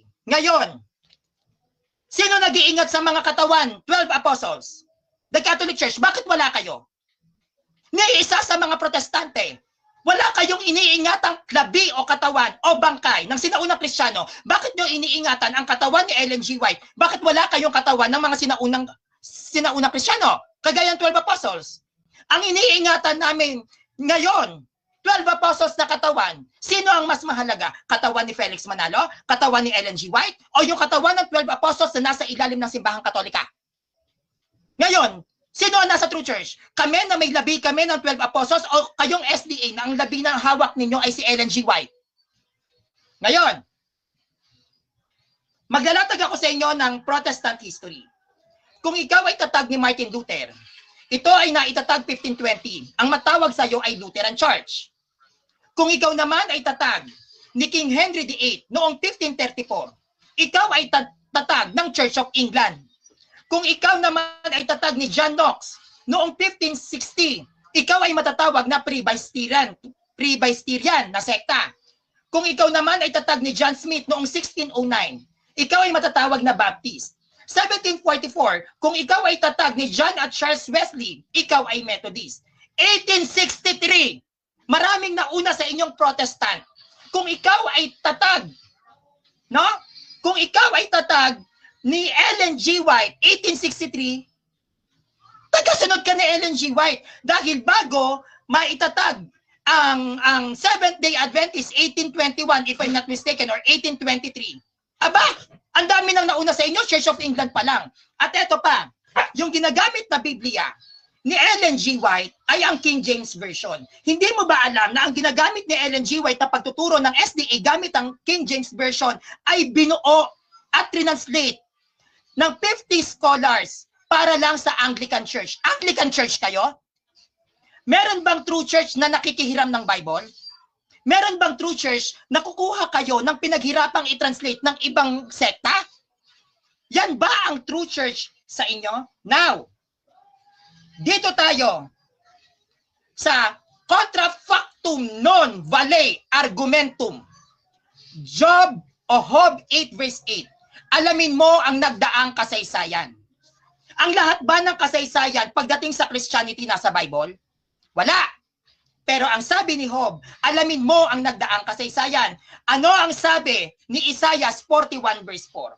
Sinong nagpapagalaw sa takbo ng kasaysayan mula sa pagsimula? Akong si Yahweh. Ang Isaiah ay Old Testament. Sa Old Testament, may New Testament na? Wala. Pero ang sabi ni Yahweh, Sinong nagpapagalaw sa takbo ng kasaysayan mula sa pasimula? Akong si Yahweh. So may kasaysayan. Wala pang Bible sa Old Testament. So pag sinabing kasaysayan, hindi lahat dapat nakasulat sa Biblia. History nga. Kaya of 8:8, alamin mo ang nagdaang kasaysayan. At hindi lahat ng kasaysayan ng Christianity ay mababasa mo sa Biblia dahil hindi nakasulat diyan kung saang bansa nagpunta ang 12 apostles bago sila pinatay. Nakasulat ba sa Bible kung saan bansa sila pinatay ang 12 apostles? Wala. Okay, kaya hindi kami Bible alone. Now, John 21 verse 25. At marami pang ginawa si Jesus na kung isusulat lahat, inaakala kong hindi magkakasya kahit sa buong daigdig ang mga aklat na may isusulat tungkol dito. Ayon sa sitas ni Juan 21 verse 25, no? At marami pang ginawa si Jesus na kung isusulat lahat, inaakala kong hindi magkakasya kahit sa buong daigdig ang mga aklat na may isusulat dito. So paano yung mga ginawa ni Kristo hindi na isulat sa aklat? Hindi na nangyari? Hindi na totoo kasi wala sa Bible. So saan mo ngayon titignan yung mga ginawa ni Kristo na hindi mo makikita sa Bible? History. Sino magpapatunay ng history? Yung simbahan na may sinaunang Kristiyano. Bakit? Sila yung nakasaksi. Sila yung magsasabi at magdidikta, ito yung nangyari sa panahon ng wala pang Biblia. Dahil ang simbahang tatag ni Kristo, Matthew 16 verse 18, Pedro, sa ibabaw ng batong ito, itatayo ko ang aking iglesia. Wala pang Bible. Wala pang Bible. So yung mga ginawa ni Kristo hindi nasulat sa aklat, saan mo hahanapin? Pocketbook? History. Now, ikalawang Thessalonica 2 verse 15. Kaya nga, mga kapatid, tumayo kayong matatag at panghawakan yung matibay ang mga dating aral na tinuro sa inyo. Maging ituman sa pamamagitan ng salita o sa pamamagitan ng aming sinulat. Sa ikalawang Thessalonica 2 verse 15, nagturo sa pamamagitan ng pagsusulat. Ano yan? Bible. Yan po. Okay, Kasi, time na. Sanrayo, time na. Okay. Okay, so dyan natatapos ang rebuttal ni Sanrayo ng Catholic. Siyempre, dako tayo sa 7 minutes na second cross ng ating first speaker, Brother Jezreel ng Seventh-day Adventist. Your time start now, bro. Unang tanong, yung libingan ba ng mga apostol ay kasama doon sa 4 marks ng Catholic Church? Okay, yung libingan ba ng mga agad ay kasama sa 4 marks ng Catholic Church? Yes! Si San Pedro ay Katolikong Romano. Siya ay first bishop ng Rome. Yes. Moderator, Time stop. medyo hindi ko po narinig yung kanyang pong sagot ng karapatan ng Bro, San, napuputol ulit yung signal mo. Malinaw na. Nawawala, bro. Wala Bro. yung Wala pa rin. Ito. Teka, lipat ka nga ng lugar na kahit pwede bang Okay na po. Yan. Ganyan. So, Ang tanong, okay. Pakiulit na lang yung tanong, bro, Jezreel, tapos ipasagot natin ulit. Yung libingan ba ay kasama doon sa 4 marks ng Roman Catholic Church? Yung binabanggit kanina ni San Rio na nakalibing si San Pedro at iba't ibang mga apostol, kasama ba doon yung sa 4 marks ng Roman Catholic Church? Opo, kasama po siya sa 4 marks ng Catholic Church kasi si San Pedro ay first bishop ng bayan ng Roma. At siya ay nakalibing sa ilalim ng bansang Roma kaya kasama po siya sa 4 marks ng Catholic Church. Next question, meron ka bang mababasa sa Biblia na si Pedro ang Pope? Meron ba? Gaya po ng nilatag ko kanina ay hindi po lahat ay nakasulat sa Biblia. So meaning to say, wala po tayong mababasa na siya ang unang Pope dahil ang Catholic Church hindi po kami Bible alone. Meron Next po kaming question. Sige, punta tayo sa history. Kailan ba naging Pope si Pedro? naging bishop si Pedro sa panahon ng 33 AD. No, nung siya ay Moderator, Time stop. ang tanong ko First po, speaker. kailan po naging Pope si Pedro? Hindi po bishop yung akin pong tinatanong Okay. sa kanya. So, wait lang, San. Wait Oh, lang. Kuya Rafi, objection. Oo. Ina-analyze ko muna yung objection ni Jess Rela. Yung tinatanong niya, yung kailan daw naging Pope.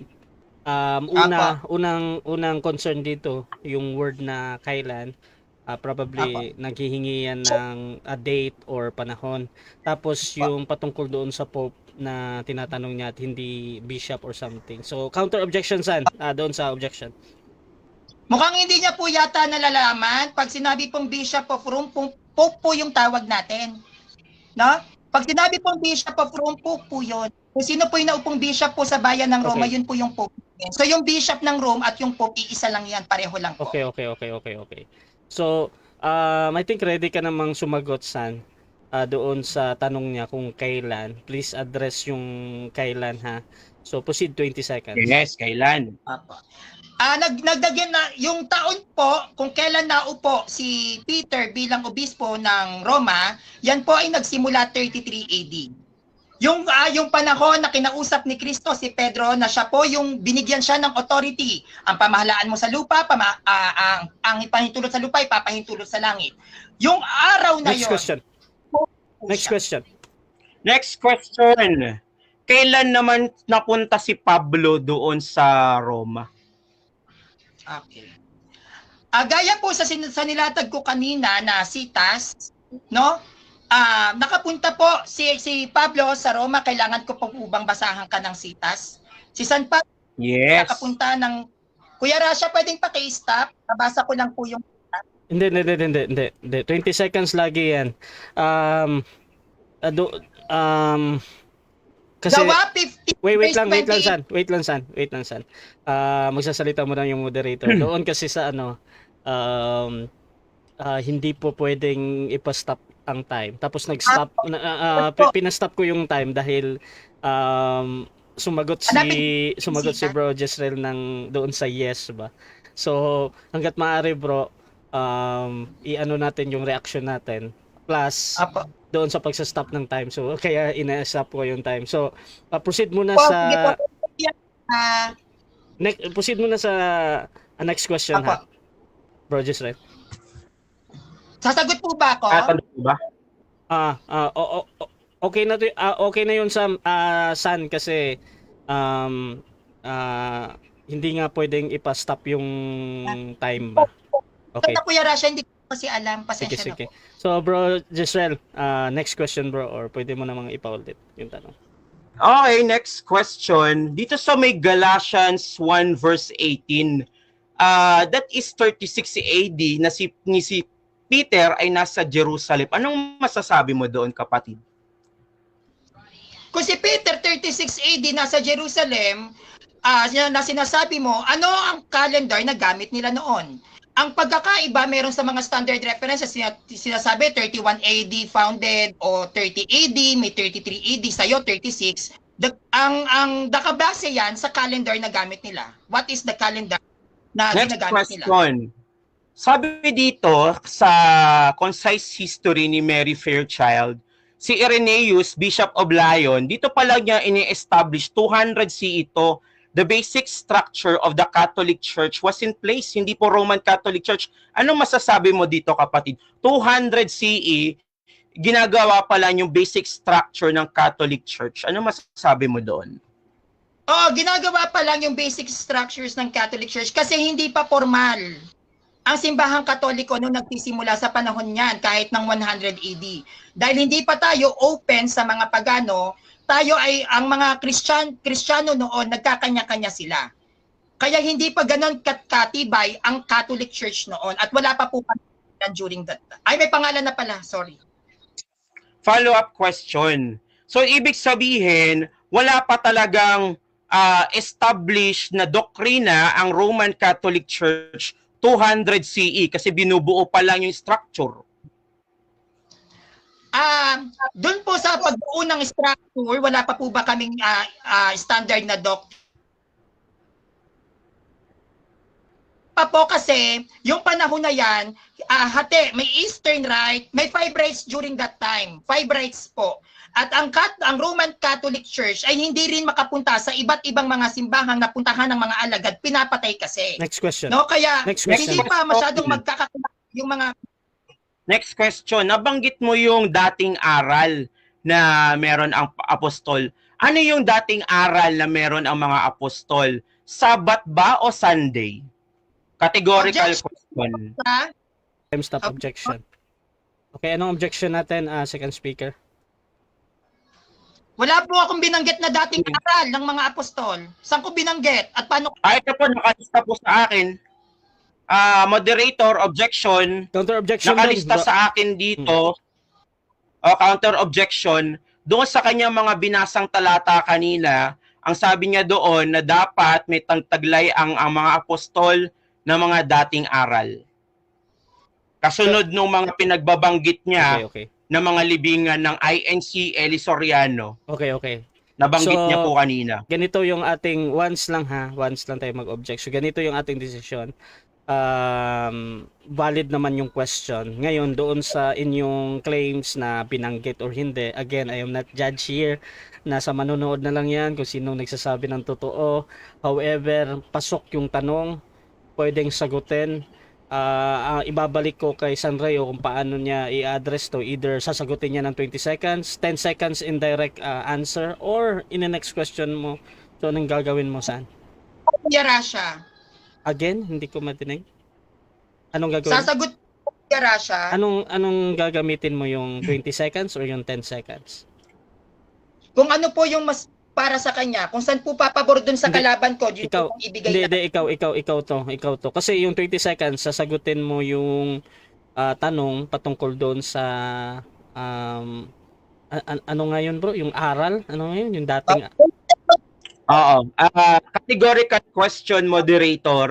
Ang mga apostol ba ay may dating aral na Sabat o Sunday? Sabat or Categorical Sunday? lang po. Categorical Okay. or 10 seconds paliwanag agad? Unang-una, ang sagot ko dyan, San, wala tayo sa- wait lang, San. Gusto ko lang i-confirm ba kung anong gagamitin mo. Yung 20 seconds na sagot, pero sasagutin mo yung categorical, Sabat or Sunday, or 10 seconds, magpapaliwanag ka agad. Anong gagawin mo? Yung ano na lang po, sinasabi niyang Sabat. Okay, Sabat or Sunday, anong sagot mo, San? Unang-una po, wala po akong nilatag na Sabat. No. O- San. Ang gusto kong unang marinig sa'yo, kung pipili ka ng Sabat or Sunday, anong pipiliin mo doon sa sagot mo? Sabat o Sunday, pareho lang naman po yun, di ba? So, ang pipiliin mo parehas, both? Tama? Wala po kasi kami sa pagsalang Sabat. Kaya nga, San, Categorical. ganito, San. Categorical kasi yung, categorical, close-ended yung question. Kaya dapat kang mamili kung 20 seconds yung gagamitin mo. Ano po isa? 10 seconds, paliwanag agad. Kahit anong sabihin mo dyan, kung bakit mo hindi. Once malayo ang Sabat po kasi sa. Okay, 10 seconds. O, pasok mo yung sagot mo. Okay. Wala po ako sinabing dating aral ang mga apostol. Ang sinabi ko, ang apostol ay nag-iwan ng aral sa pamamagitan ng pananalita at sa pamamagitan ng pagsusulat. Next Kaya nga may Biblia. Next question. Next question, sabi mo, walang Biblia noong panahon sa New Testament ginagamit ng mga apostol. Anong ginamit doon sa Luke 4 verse 16 na binasa ng ating Panginoong Kristo sa sinagoga? Yung ginagamit na aklat sa panahon ng Panginoong Hesukristo sa sinagoga, yan ang aklat ng Judaism na tinatawag na Tanakh o Book of Moses. Yan po ang ginamit ng mga alagad sa pagtuturo sa paglaganap ng Christianity gamit ang oral traditions at gamit ang Tanakh. Yan po ang aklat ng Judaism. Wala pang Next question. Christianity. Ang Tanakh ba ay hindi bahagi ng Biblia, kapatid? Okay. Ang Tanakh ba ay hindi bahagi ng Biblia? Actually, hindi lang po Tanakh. May Septuagint, may Torah. Yan po ay bahagi ng... Time stop. Okay, anong Hindi ko objection po natin? tinatanong po yung ibang part po. Mhm. Ang tinatanong ko lang po kung ang Tanakh ba ay bahagi ng Bible or hindi. Okay, Yun lang po. categorical to San, yes or no Tara to? siya. Oo, counter objection. Anong counter objection mo? Sumagot naman po ako ng categorical, dinagdagan ko lang ng aklat. Baka sakaling ma-inform din yung ibang Okay, tao na okay. hindi mo yung tanak ang gamit ng Judaism. Gumagamit okay. din yung ibang Septuagint at saka ng Torah. Okay. For the record, San, anong sagot mo doon sa categorical? Yes or no? Yes, okay. So sa paliwanag, San, bigyan kita ng 20 seconds para ma-on ko yung ating timer. 1 minute and 5 seconds. 20 seconds sa pagsagot, San. Proceed. Yes po, hindi lang po tanak. Pero yes, tanak, Septuagint at Torah, bahagi po yan ng Bible. That's why the Catholic Church compiled the Bible. Hindi po yan pwedeng magkulang at hindi yan pwedeng madagdagan. Kami lang po ang may authority magpaliwanag ng Bible kasi kami po ang bumuo niyan. Tanak ay bahagi ng Biblia. Next question. Next question. Sa Romans 3 verse 2, sabi dito, pinagkatiwala ang salita ng Diyos sa mga Hudyo. May nababasa ka ba ditong Catholic? Yes or no? Romans 3 verse 2, kapatid. Categorical po yung tanong. Kung categorical po yung tanong mo, wala pong Roman Catholic Church na mababasa dyan. Hindi po kami Bible alone, ikaklaro ko sa'yo. Pero kung pasasagutin mo... Moderator, Per speaker, ano yan? ang tinatanong ko po sa kanya kung mayroon po bang mababasa na Roman Catholic dito po sa Romans 3 verse 2, categorical po yung tanong ko. Okay. Kasi sinasabi po niya na ang Catholic ang may karapatan lamang mag-interpret ng Okay. Biblia. Okay, bro. Kuya Ras, So, objection po. again, ina-analyze ko, bro, ha, yung kanyang objection. Patungkol dito sa categorical na Apa, ano nga yun ulit, bro? Romans 3 Romans. verse 2. 3 verse 2. Kung meron bang Roman Catholic na mababasa doon. Bro Sanreo, meron kang counter objection? ang sabi ko po, wala. Dahil hindi po Bible alone ang Catholic Church. At ipinaliwanag ko kung bakit Wait lang, hindi. San. Kasi sumasagot ka na. I-on ko lang yung time mo kasi para sa sagot mo. So, malinaw yung sagot mo na wala. Opo, wala Paliwanag mo 12 seconds lang ito. Proceed ka. Ang sagot ko, walang Roman Catholic Church sa Bible kasi hindi nga kami Bible alone. Makikita mo ang Roman Catholic Church traditions. Hindi natin pwedeng ipagsiksikan yan. Kayo Bible alone kami. Time. Okay, so dyan natatapos ang napakainit natin na rebuttal stage, second stage ng ating debate. Napakaganda ng debate na ito. At susunod tayo sa final conclusion. Pero bago yan, shoutout sa halos 80 live viewers natin. Alam kong gustong-gusto nyong mag-comment mga kapatid, pero pasensya talaga.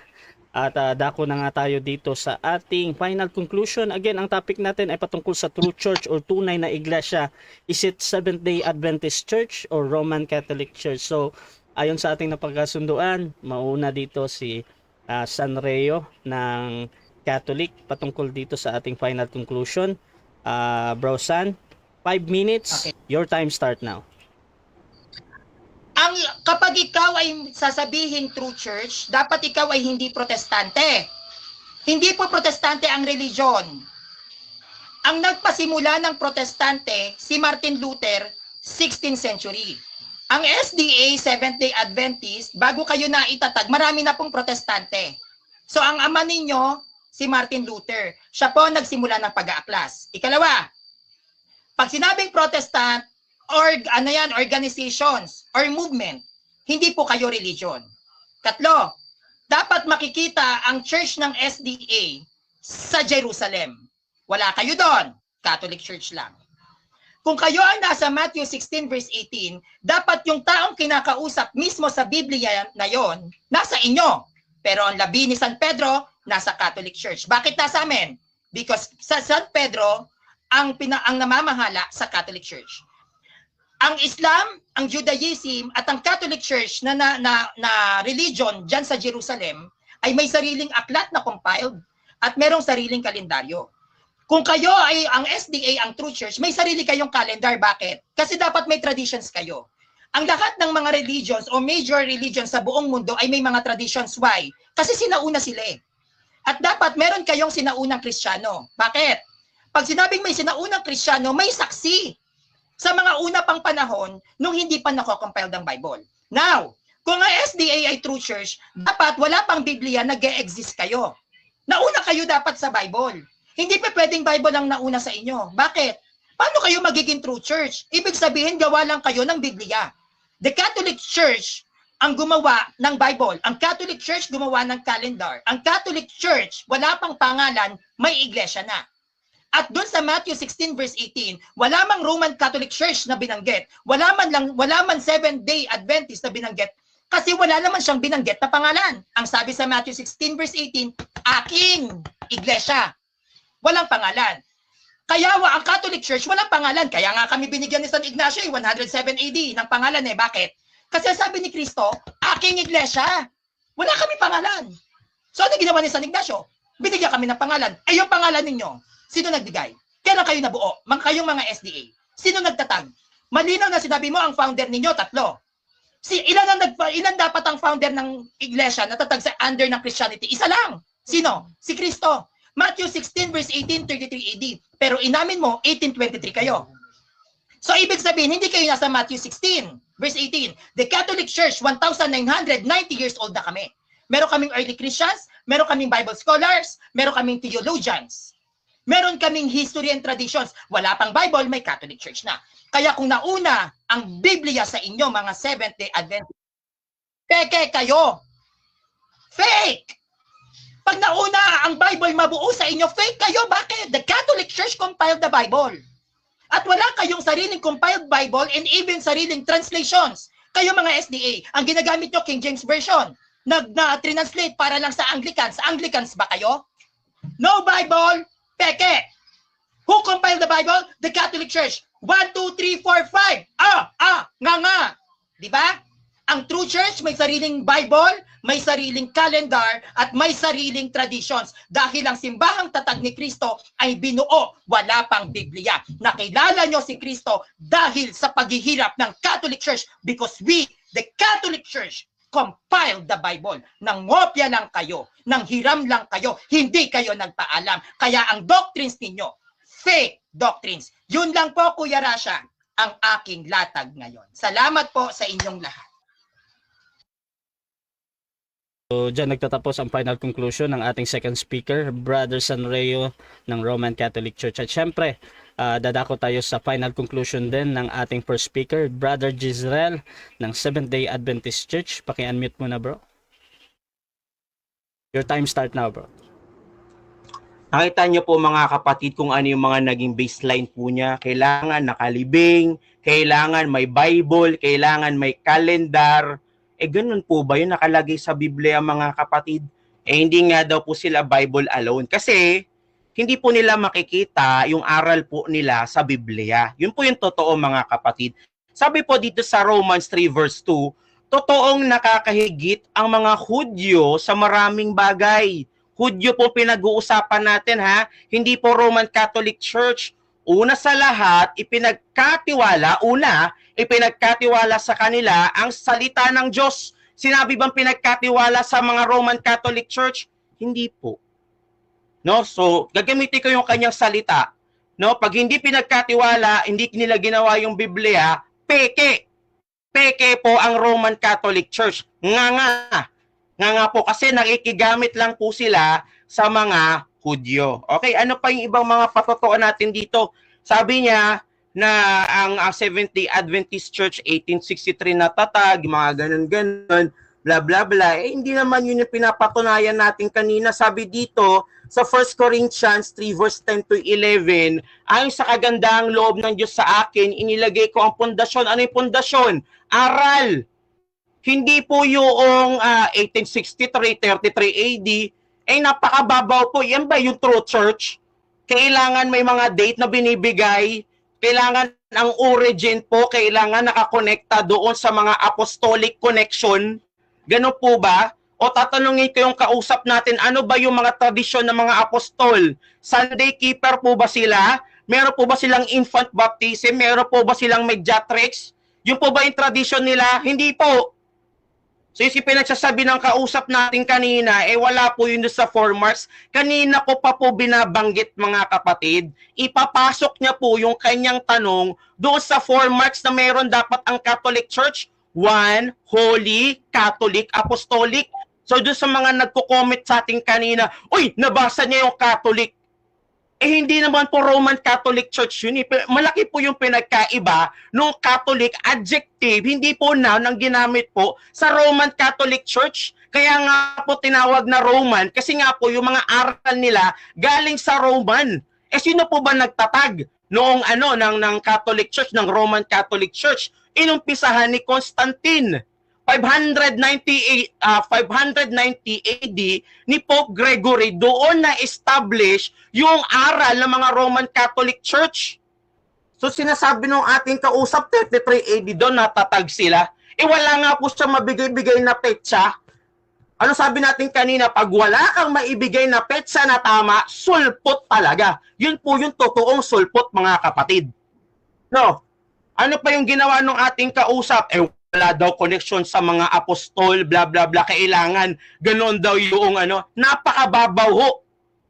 Yan po ba in true church, mga kapatid, na pinag-uusapan natin?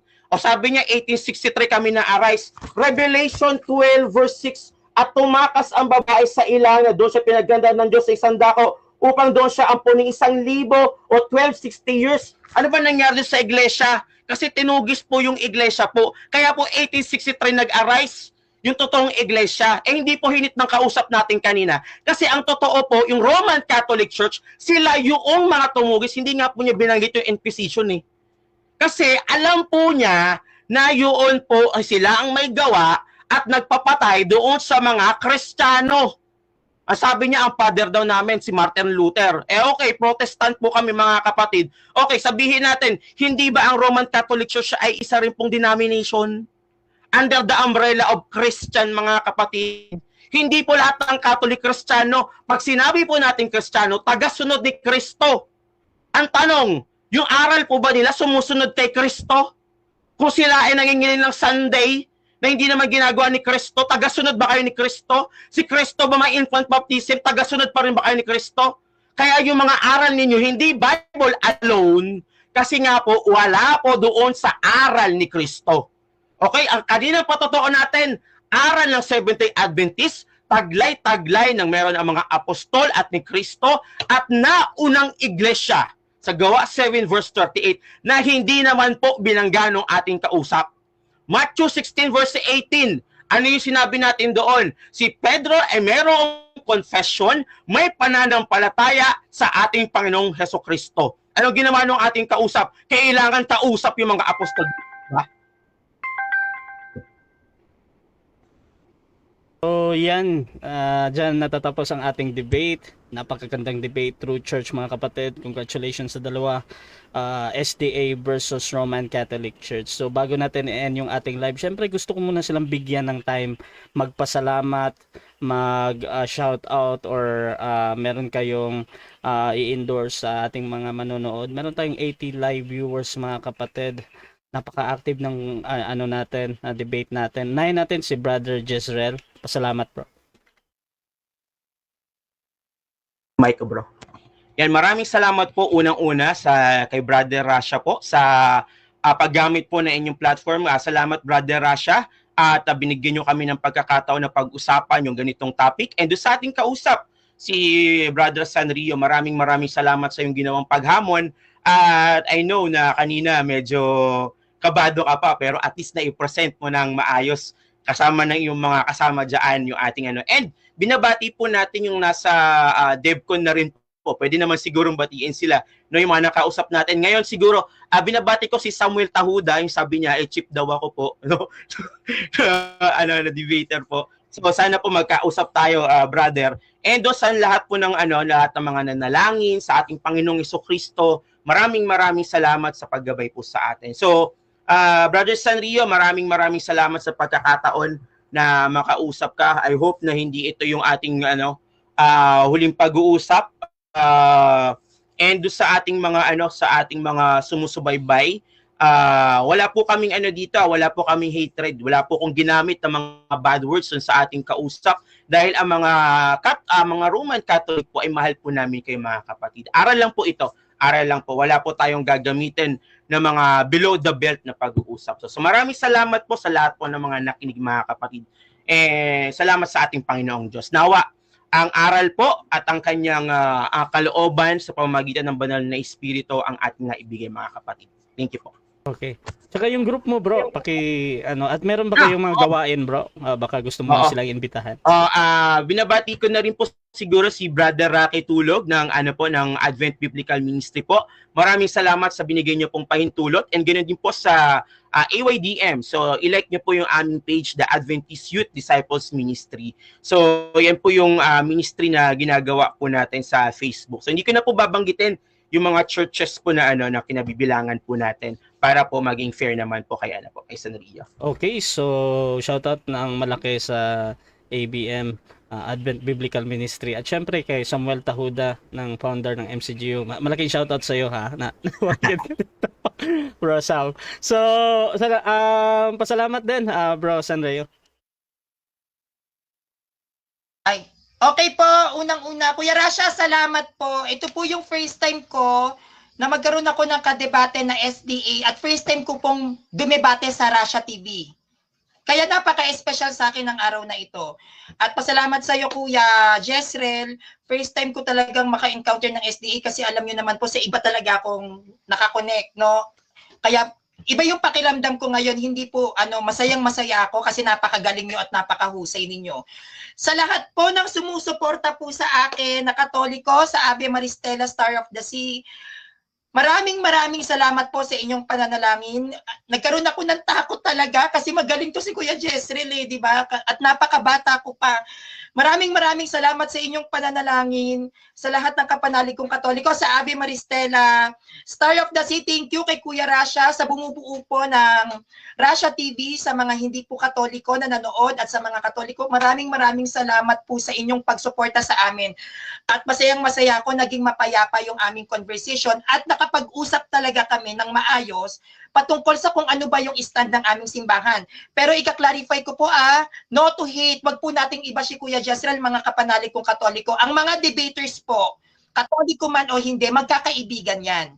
Nagiging magkakalaban lang kami sa aral, pero kapag hindi na po ang usapin ay aral, magkakaibigan kami, magtotropa kami. Kaya wag natin damdamin at iuwi sa bahay na dahil SDA si Kuya Jezreel, kaaway natin, hindi.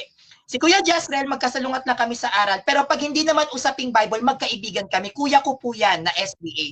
Kaya wag po sana nating personalin yung mga nakakadebate ko, ng mga kaibigan po natin sila. At sa lahat po ng mga hindi Katoliko na sumusuporta at sa mga Katoliko, maraming salamat po. At manood po kayo ng mga debate dito kay Kuya Rasha, dito sa Rasha TV, magagaling ang mga debater. And please subscribe on my YouTube channel, Sanrio TV. Yan, nandiyan po yung mga dati kong mga presentations regarding sa iba't ibang mga protestants at sa mga stands. So maraming salamat sa iyo, Kuya Jezreel, natupad yung pangarap ko at ikaw yung ginamit ng Diyos. Kay Kuya Rasha, marami rin pong salamat, no? At kahit naging matigas ang ulo ko sa iyo, ay naramdaman ko yung humility mo, no? Maraming sa inyo. Okay, so Rasha TV, gusto din magpasalamat sa lahat ng sumusuporta dito, mga sponsor ko, at syempre dito din sa ating debate. At gustong-gusto ko talaga itong debate na ito, sana hindi ito huli. At sana marami pa tayong pagsasamahan. So kung gusto nyong sumali sa mga ganitong gawain, pwede kayo mag-PM sa akin or maghamon sa ating mga debatista. Nandito si Brother Sanrio ng Catholic at Brother Jezreel ng Seventh-day Adventist. Pwede nyo akong gamitin para mag-mediate sa inyong debate. Basta sumasang-ayon lang kayo sa ating mga patakaran syempre. So yun, this is Admin Rasha ng Rasha TV and we're out.